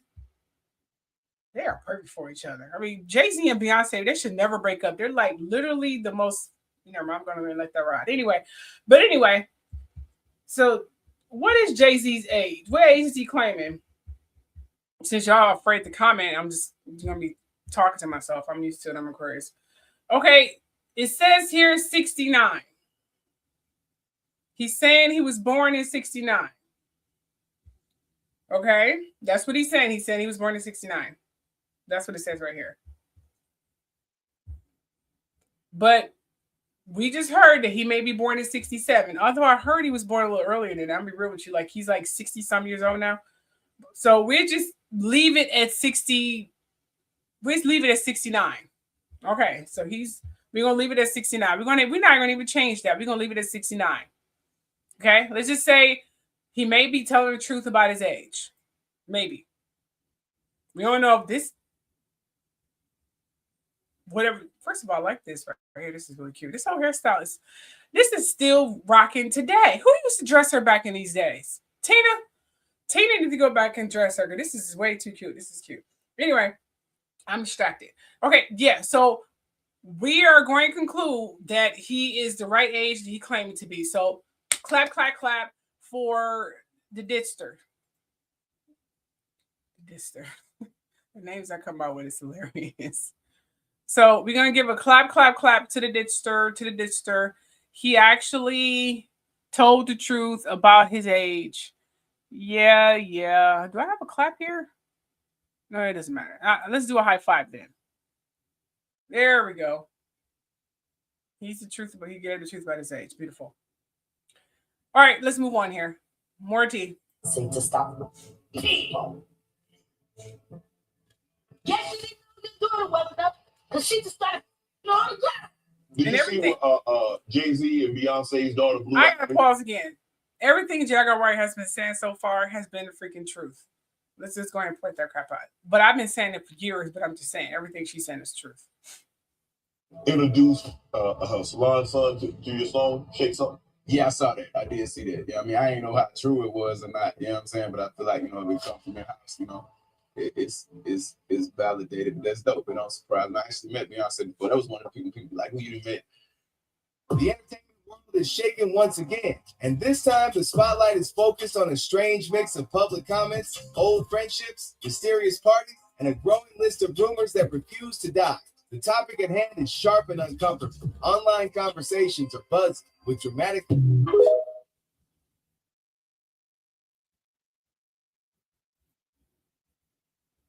There you go. Do you guys? I have more. I think I have more. Let's see. But I want to go back a little bit. Let's go back a little bit because I need to bring up a point 4. We need to bring up a point 4 on where Diddy is standing now.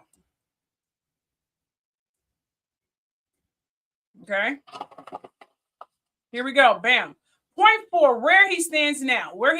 Diddy is serving a 50-month sentence after being convicted in July 2025. He could be released in May 2028, but only if he completes his prison programs. But considering there are hundreds of charges on him, I doubt if he makes it out of there alive. He's behind bars, but the headlines keep coming after the doc. He could be in there longer. I hope so. Just want to point that out because he needs to be in there for life for all the murders he done did. And we only heard a portion of the murders he's been accused of. The man he's a serial murderer. He's a serial murderer. And I'm sure, his homeboys can, be co-conspirators with that as well. I still got more tea. Yeah, girls came with more tea. Yes, she did. Yes, she did. This is Kiki and Keisha. Came with more tea. Where is my tea emoji? Do I have a tea emoji in here? No, I don't have a tea emoji, unfortunately. I tried to put the tea emoji here, but it won't act right for whatever goofy reason that is. I mean, it kept messing up and everything. I mean, goodness. Just a tea emoji. Anyway, but here we go, more videos. I'm sorry, Beyonce and LeBron were at a Diddy freak out? Guys, new information is dropping and the tea is hot. An accuser in the Diddy of it all is now saying that Beyonce and LeBron James not only were at one of these freak-offs, but were witnesses at this freak-off. Let me do a little reading for you here. Sean Diddy Combs is facing new accusations as he awaits the federal trial. Now, in a civil case in Florida that was filed, and it shows no Jane Does, no John Does here, according to court documents, he was drugged and then transported against his will, and he was sexually named as a victim of a coercive and organized criminal enterprise. That this was facilitated by Diddy and others back in 2015. And Nate, right here, witnesses in the lawsuit. Let's wait for that deposition and those testimonies. Beyonce, Jay-Z, and LeBron James. Now, we know that Diddy has been going against these accusations, saying none of it's true, but take a listen to this. In this filing, he also says that he lost consciousness after feeling a, quote, greasy substance resembling Vaseline, baby oil maybe, as he opened the front door of his home, after which he says that he was transported to another residence where an associate of Diddy allegedly told him that the music mogul wanted him brought to a freak-off event. And there's more. Look at that bottom line. It says he was secretly transferred to his home through a concealed tunnel that allegedly connected to Gloria Estefan and Emilio Esteban's Miami property. Look, I know we talk about Hollywood and wait, hold up. Let's listen to this shit again. Hold on, wait a minute. Beyonce and LeBron were at a Diddy freak-off. Guys, new information is dropping and the tea is hot. An accuser in the Diddy of it all is now saying that Beyonce and LeBron James not only were at one of these freak-offs, but were witnesses at this freak-off. Let me do a little reading for you here. Sean Diddy Combs is facing new accusations as he awaits the federal trial. Now, in a civil case in Florida that was filed, and it shows no Jane Does, no John Does here, according to court documents, he was drugged and then transported against his will, and he was sexually named as a victim of a coercive and organized criminal enterprise. That this was facilitated by Diddy and others back in 2015. And Nate, right here, witnesses in the lawsuit. Let's wait for that deposition and those testimonies. Beyonce, Jay-Z, and LeBron James. Now, we know that Diddy has been going against these accusations, saying none of it's true, but take a listen to this. In this filing, he also says that he lost consciousness after feeling a, quote, greasy substance resembling Vaseline, baby oil maybe, as he opened the front door of his home, after which he said that he was transported to another residence where an associate of Diddy allegedly told him that the music mogul wanted him brought to a freak-off event. And there's more. Look at that bottom line. It says he was secretly transferred to his home through a concealed tunnel that allegedly connected to Gloria Estefan and Emilio Esteban's Miami property. Look, I know we talk about Hollywood and the conspiracy of it all, but this does not look good. Also, now I'm wondering, could that celebrity A in the earlier lawsuits, there was suspicion that it could have been Beyonce. Does that mean it was? And those allegations. That was in 2000, though. I don't think she would be there. Her father was really tight-lipped on her. Oh my gosh. They dropped them because of the intimidation. What's really going on here? What do you guys think about this? I mean, oh man. I listened to Tina Knowles' book, and she made Beyonce look like an angel coming out, some kind of golden, I don't know, cocoon or some shit like that. And she can do no wrong. She's just beautiful, innocent, whatever woman. Okay, what mother don't think their daughters are like that? But anyway, and I think, if I was Tina, I'd get my daughter away from. Then again, I don't know. Tina, she's all about that paper. She don't like broke fools. I mean, it's primarily the reason why she broke up with Matthew, aside from the fact he kept cheating on her. But still, I don't know. I mean, ever since Beyonce got with Jay-Z, it's been really bad. Her reputation, he's going to ruin her reputation. I mean, how much loyalty this girl need? The dick is not that good, girl.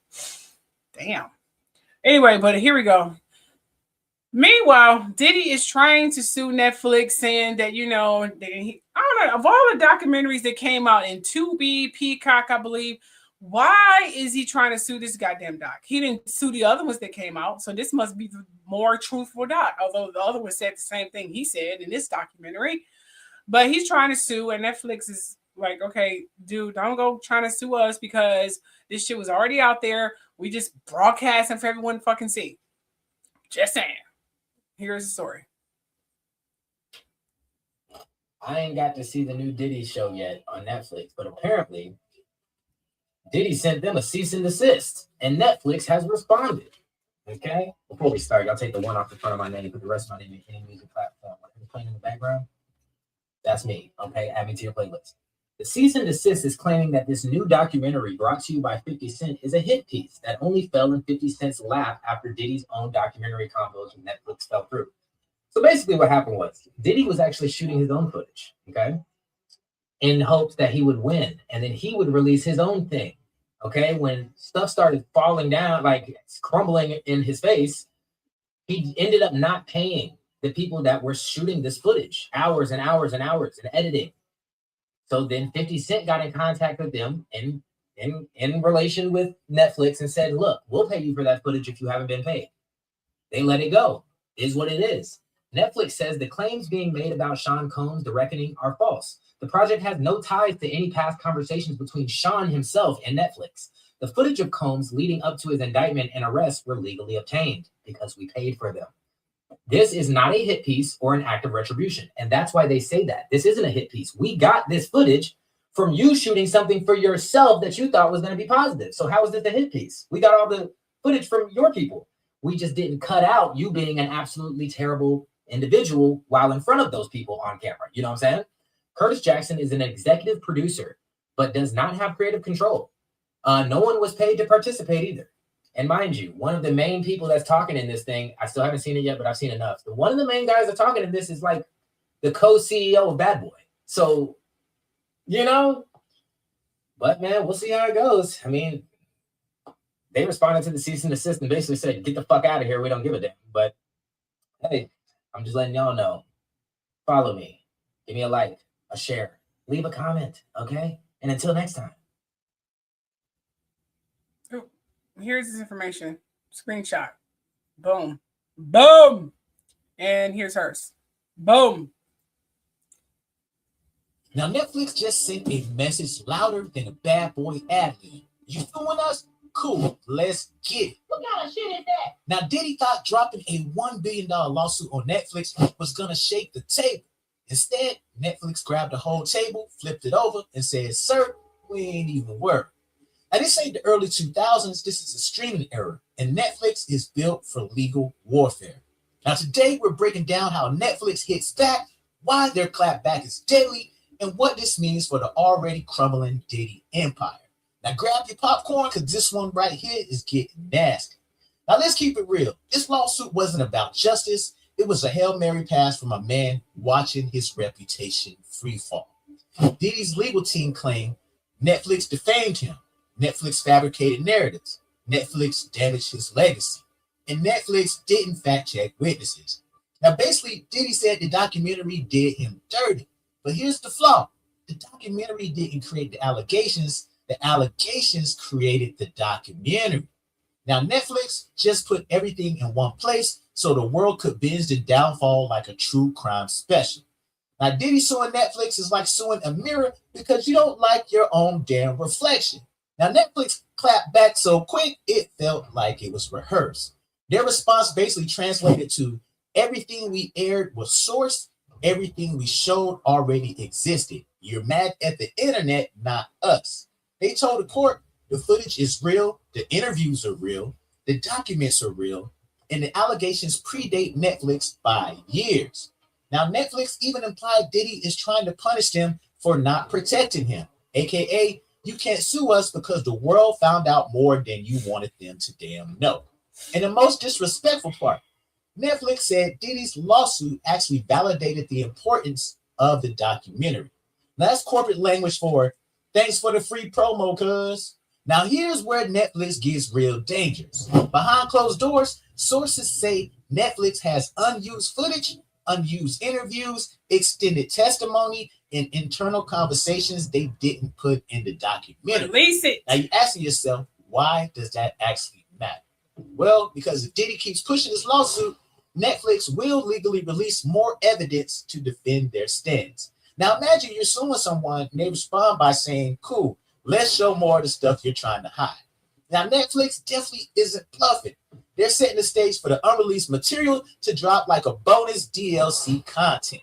Now, Diddy swung first. Netflix is ready to swing last. Now, see, Netflix is too smart just to argue. They know the court of public opinion decides everything. So by standing tall, they're sending two messages. We're not scared of you, and also we have the damn receipts. Now, Netflix deals with lawsuits every single week. They've been sued by princes, governments, actors, entire countries. Diddy is definitely not a threat. He's just a minor speed bump. They're basically daring him to continue. That's how confident they are that the documentary was airtight. Netflix is leveraging Diddy's own lawsuit to reinforce their credibility. That's chess, and Diddy came in with that Connect Foe energy. Now let's call out the elephant in the room, y'all. Diddy suing Netflix, it definitely looks desperate. Now he didn't sue his accusers, he didn't sue the media outlets, he didn't sue the bloggers, the reporters. He didn't even sue 50 Cent, who's been embarrassing him all up and down the streets. He sued the platform that packaged the allegations too neatly for him to escape it. That's like robbing a bank and then suing the news for reporting it. Now, the lawsuit makes him look more guilty, not less, because innocent people don't declare war on documentaries that use real evidence. This feels like reputation CPR, and the patient ain't damn responding no more. Now, instead of actually backing off, Netflix is allegedly planning international expansion of the documentary, more advertisement spends, more social media promotions, more press, and possibly a follow-up installment, y'all. Now, a lawsuit normally slows a company down, but Netflix accelerated. They treated Diddy's billion-dollar threat like a damn mosquito bite. Now, what Diddy intended as a shutdown move actually gave Netflix a brand new marketing angle. Even the person who hates this documentary the most can't stop talking about it. They're bringing in way more of an audience just to watch this damn show. Now that is marketing genius. So the lawsuit was supposed to actually scare Netflix, but Netflix turned that shit into content. It was supposed to protect Diddy, but it exposed new vulnerabilities. It was supposed to regain control, but Netflix just showed the world who's really in control. Boom. Do you guys need any more information? I think he conveyed it very articulately. I'm sorry. Oh, yeah. Oh, I'm still not done yet. Let's talk about Rob Reiner. Okay. Here is a brief synopsis of Rob Reiner and his wife. Rob Reiner's story is one of the Hollywood's brilliant and heartbreaking tragedy. He rose from sitcom fame to become one of the most beloved directors of the 1980s and 1990s. But in December 2025, he and his wife, Michelle Singer, were found dead in their Los Angeles home, reportedly victims of a homicide involving their son. Oh, yes. Oh, yes. Mm-hmm. Now, his early fame, Reiner first became famous as Michael Meathead. It was like a stivic on All in the Family running from 1971 to 1979. He won 2 Emmy Awards, directorial breakthrough. His debut was This Is Spinal Tap that broadcast in 1984. It became a cult classic. I haven't seen any of this. It's way before my time. Anyway, golden run of films. He directed a string of hits, including Stand By Me. Don't remember. Oh, he directed that? I like that one. The Princess Bride. From 1987 When Harry Met Sally. I saw that. Misery, 1990, and A Few Good Men. These films are now considered cultural landmarks, which They are. Mm-hmm. Now, later work, he continued directing into the 2000s and 2010s with films such as The Bucket List. Remember The Bucket List? And documentaries such as Shock and Awe, that broadcast in 2017, and God and Country in 2024. His ideal of movies are very heartfelt. He has a good heart. I like the movies that he chose, unlike some dark, sick-ass people in the industry. But anyway, I don't care. Okay, so his family and personal life. This is the gentleman. Well, he's not a gentleman if he shot his father. He's the one who shot his father, and this is his parents. These are the Reiners. These are his parents. There was also Hollywood stars and somewhere in the Hollywood industry. And this is his wife, who I believe is wearing a wig, but that's just my opinion. Anyway, so family and personal life. Hollywood legacy. Rob was the son of comedian legend Carl Reiner and actress Estelle Reiner. That's them right there. Marriage, he married a photographer, Michelle A. Singer, in 1999. That's this young lady here. The relationship even influenced the happy ending of Harry Met Sally. Yeah, children, this is their children together. They had 3 children, Jack, Nick, and Rami. This is... Let's go back. Let's go back. Yeah, this is Nick. This is Jack. And this is Rami, or whatever the hell I got that name is. He also adopted Tracy Reiner, daughter of his first wife, Penny. I don't think she's in there. Anyway, so the tragic ending on December 14, 2025, just before Christmas, these kids have to deal with not having a father before Christmas, if you believe in our Christmas stuff. Anyway, Rob, who was 78, and his wife was 10 years younger than he was, she was 68, were found dead in their Brentwood home. Reports indicate their son, Nick, that's his man here, may have been involved. Though investigations are ongoing, the news shocked Hollywood with tributes pouring in from actors, directors, political figures alike, because he's been acting since, the 70s. I mean, God, that's a long time ago. That's long, over 40 years. That's a long time ago. Seriously. The man is a legend. Seriously. I didn't even know the movies that I saw. He directed it. I mean, wow. I like his choices. Very nice. Very nice. Very Caucasian, but nice. Except for the bucket list. I think the bucket list did have Morgan Freeman, I believe, and dude from The Shining whose name escapes me. Him in there, I believe. I think. I don't remember, but I think. Whatever. Anyway. Here are some recent clips that he recorded prior to his death. He really didn't like Donald Trump. Remember the movies I broadcast were heartfelt. They have morality, integrity. There was beautiful love stories and in general. So these are the movies he chose to direct. So it kind of gives you an idea of his character versus Steven Spielberg, who I think is sick, and the other sickos who direct really weird movies. He direct beautiful movies, beautiful love stories. This literally tells you his character. He did not like Donald Trump. You know what I'm saying? He hated Donald Trump. Seriously, hated Donald Trump for real. Right now, journalism is under attack. We see the President of the United States calling it the enemy of the people, fake news. And this is a story about 4 guys who are trying to get the truth out. How difficult it is to get the truth out when there are incredible headwinds. And that's what journalists are facing right now. And that brings us to this next point. We're seeing the President of the United States attacking Canada's Prime Minister. I wanted to get your take on how you read that. Well, it's awful. It's awful. I mean, Canada is, we share a long, long border with Canada. There's no fences, no walls. There's no military. We have the best relationship with Canada. And then all the other members of the G7. These are our allies. These are Americans' allies. They've been our allies forever. And for him to denigrate our allies at the same time that he's cozying up to authoritarians like Putin and Erdogan and Duterte, and now with Kim Jong-un, it's pretty disturbing for us who care, for those of us who care about democracy, and hopefully the democracy will survive. So his supporters would say, well, here's Reiner, a coastal elite like Robert De Niro, that's only helping embolden Trump supporters. Well, I'm not saying the F word. I'm not going to say that. I think that kind of thing does embolden Trump supporters. And listen, people have a view of me. They call me all kinds of names on my Twitter feed, and it's pretty bad. But I'm just trying to do I'm just trying to get to the truth and to hold a president accountable for the things he's doing. Now, I don't agree with his policies, but I also don't like the fact that he is denigrating a pillar of democracy, which is a free and independent media. I agree wholeheartedly. How you doing, PG or PCG, Nino? Okay, listen, when I said Steven Spielberg sick, I mean sick in terms of dude sick with his very scientific movies that he comes out with and The Color Purple that he came out with. I mean that in the most articulate way, not that I think he's sick and he needs some help or whatever. That is not what I meant. No. I mean, he is sick in his ideas and movies. His movies are so outlandish and so far advanced.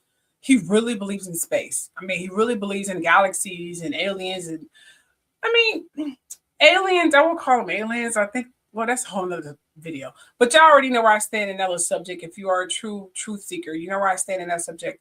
But anyway, here's a video that he literally recorded, I believe, days before his death. I'm Rob Reiner, and America, we've got a problem. We've been attacked by a foreign enemy power, and our president refuses to defend us. Donald Trump is meeting with Russian President Vladimir Putin one-on-one in a closed-door meeting with no aides present and no record of what will be said. Putin's government attacked our democracy by interfering in the 2016 election and 2024. Donald Trump become president. That is not in dispute. It has been verified by all U.S. intelligence agencies, the Republican-led Senate Intelligence Committee, and the U.S. Justice Department. Trump and his campaign's conspiracy with Russia is the subject of a federal investigation. And yet Donald Trump refuses to meet with Robert Mueller, the prosecutor leading that investigation. Trump said he'd meet with anyone. He told us, I'll speak to anybody. But now he's backing out. He has nothing to hide. Won't he sit down and answer Mueller's question? What's he afraid of? In light of his meeting with Putin, it's more imperative than ever that we get that truth. Join me in demanding that Trump meet with Mueller and answer his question. Yeah, so just think, he was speaking out against Trump, and just like anyone else who become trendy that speaks out against Trump dies. Just want to point that out. Hollywood is mourning Rob Reiner and his wife Michelle Singer Reiner after the couple was found dead on December 14th at their Brentwood home in what police are investigating as an apparent homicide. Their passing was confirmed by a spokesperson for the family. It is with profound sorrow that we announce the tragic passing of Michelle and Rob Reiner. We are heartbroken by this sudden loss, and we ask for privacy during this unbelievably difficult time, the statement read. Multiple outlets, including CNN and the Los Angeles Times, reported December 14th that law enforcement sources said that a family member was being interviewed in connection with the deaths. Booking records obtained by Access Hollywood the next morning confirmed that the Reiner's 32-year-old son, Nick Reiner, was being held in police custody on a $4 million bond. After news broke of Rob and Michelle's deaths, tributes began to pour in from fellow artists as well as political figures. Former President Barack Obama sent his and wife Michelle Obama's condolences as he wrote on X early Monday morning. Michelle and I are okay. Anyway, so that's pretty much where that's it. Everyone is mourning his death. He spoke out against Trump, and he died. Like anyone else who speaks, well, not anyone else, but the number is pretty high and suspicious. So everyone else, as you heard, said their condolences, what you're supposed to say. And if you don't know this person or you don't like this person, then don't say anything at all. Just put RIP or that's it. You don't have to say anything because you don't even know the person. Just say RIP and that's it. Even if you don't like the person, just RIP, whatever. Here's what Trump said, who used to get any and everything he wants in his way because, he don't be held accountable for a goddamn thing. This is what he said. He said, a very sad thing happened last night in Hollywood. Rob Reiner, tortured and struggling, but once very talented movie director and comedy star, has passed away together with his wife, Michelle, reportedly due to the anger he caused others through his massive, unyielding, and incurable affliction with mind-crippling disease known as Trump derangement syndrome, sometimes referred to as TDS. He was known to have driven people crazy by his raging obsession of President Donald Trump. Did you write this? With his obvious paranoia reaching new heights as the Trump administration surpassed all goals and expectations of greatness. Is he delusional? And with the golden age of America upon us, perhaps like never before, may Rob and Michelle rest in peace. Are you fucking kidding me? This SOB basically lynched this man and just said, oh, rest in peace. Wow. And then he's speaking to himself in the third person. Did he even type this shit? I mean, we need to seriously consider that Trump has some serious freaking mental and cognitive issues, and it needs to be addressed. How many, don't even impeach this SOB. Just go ahead and say the election was rigged and get some deal with freaking Elon Musk. Okay, I'm sure you can work out some deal with this fool so he can spill the tea what the hell he did, give him free immunity or some bullshit so he can spill all the tea on why this election was rigged so we can get him and all the SOBs out, or he going to drag freaking America into a war and into poverty, into a serious depression that may not be able to recover from. Stop sitting around waiting for a miracle.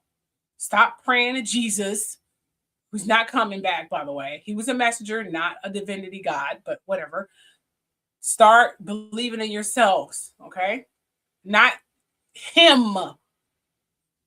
Gosh. So, here's what a true president said. Michelle and I are heartbroken by the tragic passing of Rob Reiner, his beloved wife, Michelle. Rob's achievements in film and television gave us some of our most cherished stories on screen. But beneath all of the stories he produced was a deep belief in the goodness of people and a lifelong commitment to putting that belief into action. I just pretty much said that. Together, he and his wife lived lives defined by purpose. They will be remembered for the values they championed and the countless people they inspired. We send our deepest condolences to all who love them. Beautiful. This is what a true president is supposed to say, not the narcissistic, hateful shit that y'all president fucking said. Not my goddamn president. That's y'all stupid motherfucking president. I'm going to put that shit on out there. So we're going to salute that with that. Boom. Let's salute that because you deserve that right there. That was beautiful, beautiful, beautiful, beautiful. Oh, yeah. Beautiful. Now, moving right along here. And yes, he said that about, he got some issues, as you saw there. He got some fucking issues. Trump is nuts. He is nuts. He is nuts. He is freaking nuts. Okay? Just want to point that out. Here is what other people of the celebrity world said about that hateful, disgusting comment that Trump brought forth. He's supposed to be the president. Here's what they said. For Trump to have put that out today, I'm going to say it.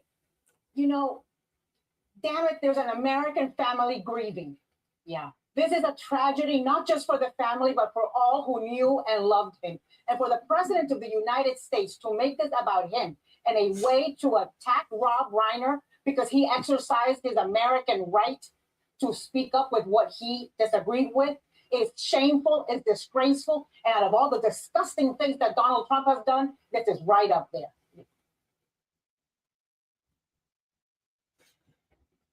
I concur. Donald Trump just mocked the murder of Rob Reiner and his wife. Rob Reiner was a famous Hollywood director, political activist, actor. He and his wife were murdered yesterday, allegedly by his son, who was just arrested. And Trump decided to mock it and suggest that Reiner brought the murder on himself because he was anti-Trump. Folks, there has to be a point at which people say enough with this guy. Some people still commended on this comment. They're not worse than anybody said about Charlie Kirk. Nobody of any stature said anything of this magnitude about Charlie Kirk, and people lost their jobs. The right went crazy. Yet Rob Reiner is murdered with his wife. Brutally, horrific story, guys. And Donald Trump basically is gloating about it. Trump said, hey, let's make fun of it. Let's make a joke about it. Let's write a parody, a satire, right? Let's joke about the fact that I got killed because he was mean to me. This guy is human garbage. There's really nothing else to say about him. You have to get him out of here. Stop bullshitting. He'll be gone. We'll all get to write his episode. Stop bullshitting.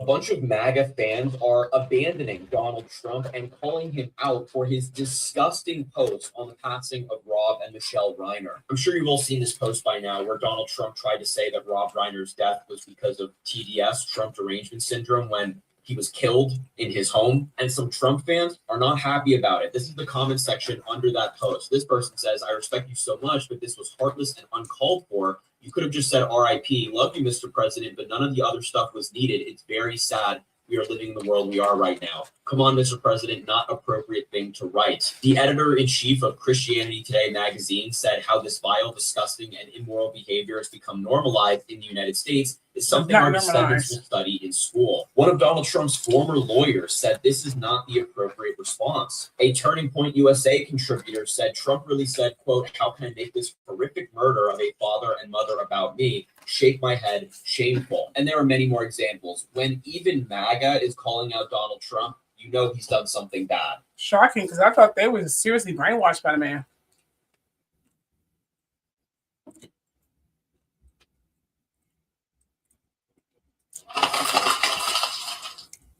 All right, now ending this, we're going to do something real quick here.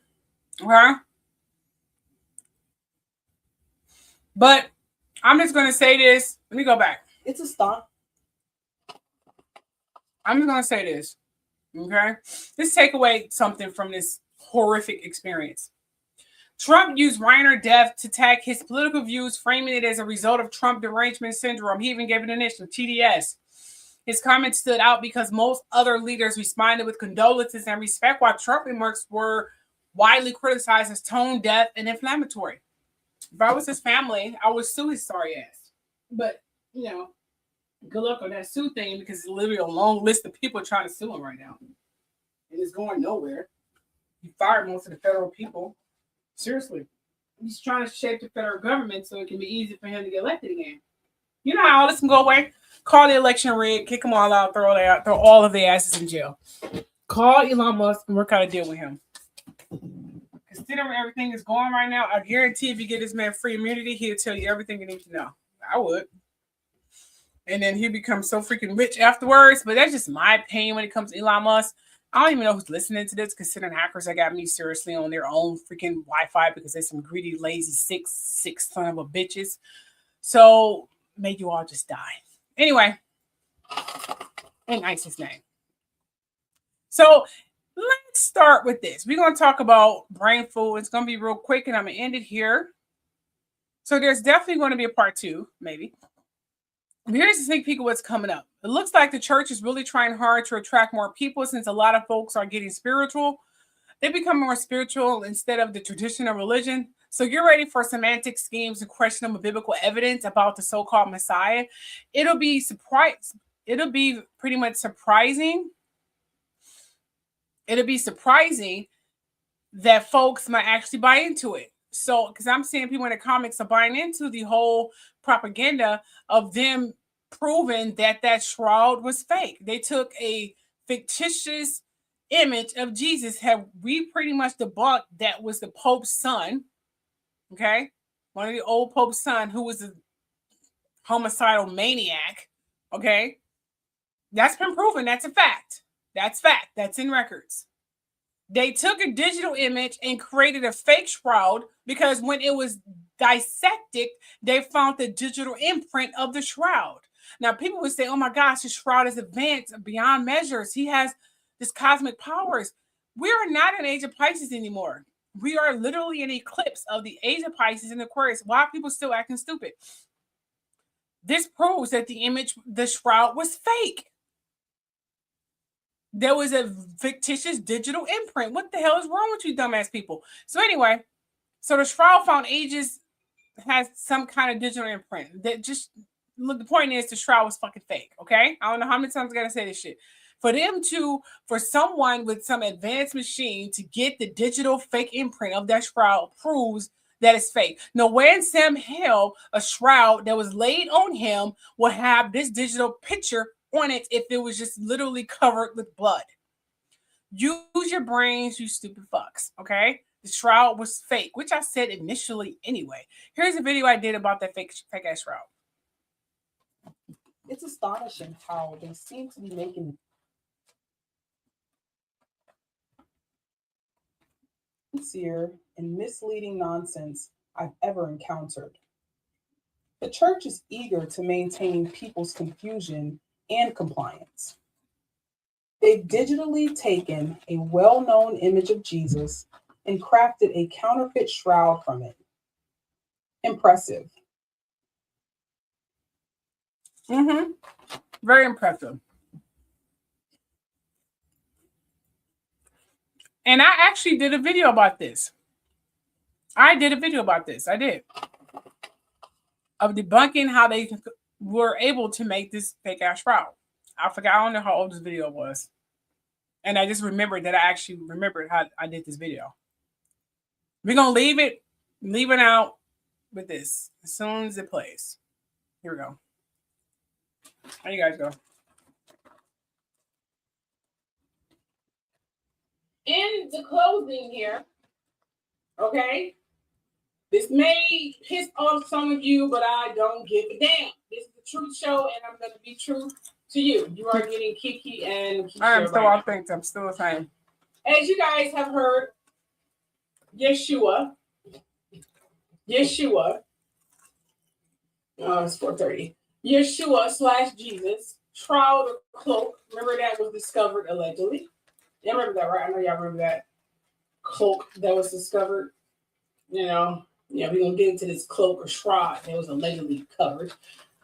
Now, do you all remember that cloak that was recovered or discovered, whatever, of Jesus / Yeshua, that they claimed looked like the fake fictitious Jesus / Yeshua, that has been confirmed to be, remember, the image of Jesus / Yeshua was a fictitious image from at the time, okay? And you guys understand this, because I don't think y'all understand. I think you guys are seriously lost here, for real. Okay? At the time of Pope the Fourth. Pope Alexander the Fourth of Rome. It was literally his sixth son, who is called Caesar Borgia, however you want to pronounce it. Okay? Caesar Borgia. That was the son of the Pope Alexander the Fourth of Rome, who posed as Christ in 1492 because they wanted the image, even though the depiction of Christ was in the Bible and the characteristic of Christ allegedly was in the Bible already. But remember, this is during when they were starting to whitewash everything. And he wanted people to, think that these images of Caucasians who was doing crazy, disgusting, horrific things back in those days were doing it for the safety and the soul saving of them. I kill you, I rape you to save yourself. Convert to Christianity or die in hell. I mean, it's literally so he chose his son, Caesar Borgia, to pose as the image of Jesus Christ, and his son was sick, which is conveniently during the height of the conversion transition of Christianity. And when they started killing people who were not following the way of their faith, you got killed, you got lynched. You either follow this faith or be damned the consequences. And then pray to this image. This is your Jesus. Now, no one actually physically saw Jesus. No. I mean, the disciples didn't give, their input in the Bible. No. They didn't give their input in the Bible. It was on the behalf or in the possible words or whatever of John, Matthew, whatever, disciples of Yeshua. They didn't give those testaments in the Bible. It was just in the name of or something like that to get people to believe it. That is a fact. Okay. Now, this was also when there were many wars at the time. You can actually look up all the wars. Many wars during the 1400s. Wars was going crazy, especially in England. I mean, they were killing and acting like crazy, sick, psycho people. They got a lot of blood on their hands, man. The karma on them is going to be worse than the crap that's going on in America. I mean, gosh. I hope I'm around to see it too. Now, however, getting back to the cloak and the shroud or whatever they want to claim this thing is, okay? Now, this is Pope Alexander IV. This is his son here. Can y'all tell here? Look at the nose. Look. See the nose? Y'all see the nose, right? Look at that. Look at the eyes. The little slant thing. You see that? For real. Look at the nose goes down. That's his son. Yeah. He had his son pose for that picture. And he forced Leonardo da Vinci to put him at the Last Supper to seal the deal. I'm not getting into the race of Leonardo da Vinci because that really pissed you off. Anyway, so they did find this Shroud somewhere in Africa, somewhere where the population is predominantly dark people, just like in China and Asia. A lot of history being unfolded in those areas as well, where they are hiding. You know, there's a lot of pyramids been found in China. They've been hiding a lot of stuff down there because no one's out there. Now, here is my depiction on it on the Shroud. I did a digital enhancement of the Shroud, but I think the Shroud was more so. I think the Shroud that they digitally enhanced were not the original Shroud that was originally brought forth. I think they seriously digitally enhanced another Shroud and made it look like the Cesar Borgia, what the fuck his name is. That's what I think they did. You know what I'm saying? But I'm going to dissect the original Shroud, not the Shroud that they digitally enhanced to make it look like some Caucasian, whatever, flowing hair knucklehead. But so this is what I'm saying. To call them out on it, and they kill anyone who try to come up with any business down there. Really territorial down there. I mean, my gosh. It's crazy in China, for real. Especially for people of us, you know, who's holding the threat to find out what they've been hiding. You know, anyone who's not a threat, who don't care. We are just a huge threat, apparently. So they want us to believe that conveniently this Shroud or cloak, okay, look just like the fictitious image of this Cesare Borgia. Okay? And it's supposed to be the image of Jesus, aka Yeshua. What did it? I mean, let's look closer at this alleged cloak here. Now, this is the cloak. The original pixelated, whatever, darkening contrast to this cloak before they doctored it. See? Okay? Which is not hard to do. Okay? As you can see, you see the whips on his body, even though a lot of them got whipped and lynched like this back in those days, but whatever. And the little shroud vines on his head. But let's look at this part here. What does this part look like to you? Does this look like a pointy nose like the Cesare Borgia? Or the fictitious Jesus image that we was forced to think there was something glorified, like some Caucasian Yeshua is going to be with equality of all races? Give me a fucking break. Especially back in those days. I mean, no. So look, what shape does the nose look like to you? Does this look like a pointy nose like Cesare? No. It looks like a wide set nose here. You see the wide set nose here? You see that? Just like this image here. Literally. Just like this image here. See that? Wide nose.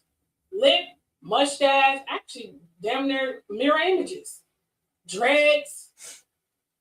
Mustache. This is a wide set nose here. Eyes look kind of swollen. This is the image of a black man. A Negro man. A colored man. Not the Caucasian image they tried to make us believe of Cesar. Okay, here's the image they got from this obvious whatever Cesar. Okay. Remember this wide nose. You see the wide nose right here? It's clear as day. Wide nose. You see it right there. Clear as day. Clear as day. Wide nose. Clear as fucking day. This is the image of a Negro man, a black man, an African man. Exactly. A brother's been beaten. Exactly. But now this is the original image before it was doctored. Keep that in mind. Screenshot if you want to. Okay. This is during the age of Pisces and Virgo. The age of false faith, blind faith, and idolatry, where we just believe anything. You know what I mean? But anyway, but look at this. You saw that image. Now, I put them side by side so you guys can see it here. Why no? This is the image of a black man. Clear as day. How did they get that in this? The nostrils are clearly right here. These are the nostrils. Nostril. Matter of fact, well, kind of like my nostrils actually. Right, not white as his, but you know what I'm saying. These are clearly the nostrils right here. They got that and got this. That so happened to look like Caesar Borgia, I'm sorry. Get down what his name is. But look, where's the nostrils here? Where's the nostrils? Where are they? Oh, those are just dents. No, those are nostrils, baby. They got, conveniently, the fake image of Jesus from that cloak. No one questioned it. When I first saw this on TV, I told my husband, that looked like a black man in there. Well, what is this? I was like, oh, whatever. I mean, I had to go to work. I didn't make a big deal about it, but it stayed in my mind. They got that from this. This so happened to look like the fictitious image of Caesar Borgia. Sorry, I said keep it Joya, but it's Borgia. Seriously? Wow. Here's another look at it. See, this is the real image right here. Real image. Many people got lynched this way. Could have been anybody's. They got that, and so it happened. He literally, okay, where's the webs? What? He literally took a fictitious current image of this Borgia, whatever, person. Sorry about that. And put it on here and say, this is who this is. This is what happens when you get racist people who don't do research. These fools think in the Bible when the stars fall, there be asteroids. They didn't even believe in space in those years. They believe it wasn't no Pluto or Saturn or any planets. They didn't believe in that. Stars were just stardust. That's what they were. The only thing they believe in is the moon and the sun. That's the only thing they believe in. And the firmament. There was no planets. That was all Nicholas Copernicus. So I don't know where we get asteroids from. Stars were equivalent to the gods and goddesses and whoever elevated themselves to be idolized back in those days. They thought when they died, they'd become, stardust. They equivalent themselves to stars in the sky. It wasn't nothing else to look at back then. They went to the point of making up stories about stars like Orion Belt and Jeuss and blah, blah, blah. Wasn't nothing else to do. We still talk about those stories right to this day. Doesn't mean they're true. It's because what else can you do? Sit there in the dark looking at stars. Make up stories. But that's literally what it was. So they're saying when this sixth seal is broken or whatever the case may be, stars and asteroids are going to fall from the sky. You want us to believe these idiots who think stars are actual, stars, to be so dumb and so naive, even though the Bible clearly depicts the depiction of this alleged Jesus, which could be anybody. It was a lot of messengers back then. Okay, they want us to believe that this fictitious image was proven as a fact to be fake. So happened to look like this Shroud when it clearly looks like a brother. It clearly looks like a black man. Are we sipping stupid juice? Whatever. Don't get me talking about history because you know me, I go deep. Sister know a lot of things, okay? And don't get me talking about gravity because that'll be a whole nother mathematical subject. But that's what I'm saying here. They lie about this fraud and they need to be ousted. They need to be seriously ousted. And I'm going to end it here. Okay? Do your own research. Enjoy the link. It definitely was whitewashed. T-Line. Enjoy your link. Enjoy that link. Look through that project 2025. It is so sick. Make a video about it on your TikTok. Share. And don't forget to donate. The link is pinned to the comment section. And thank you for staying to watching this video. Surprised they haven't cut me off like they always do. Hey, don't miss out. Click the subscribe and like button. Also, don't forget the bell button and then select all so that you can get notifications for every video I upload on the Truth Show channel and the Truth Show channel Deluxe. Never miss out, y'all.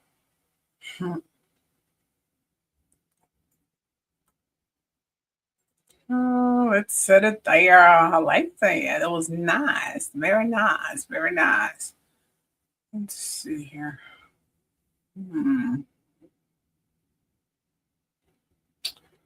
How should I end this? Patriot.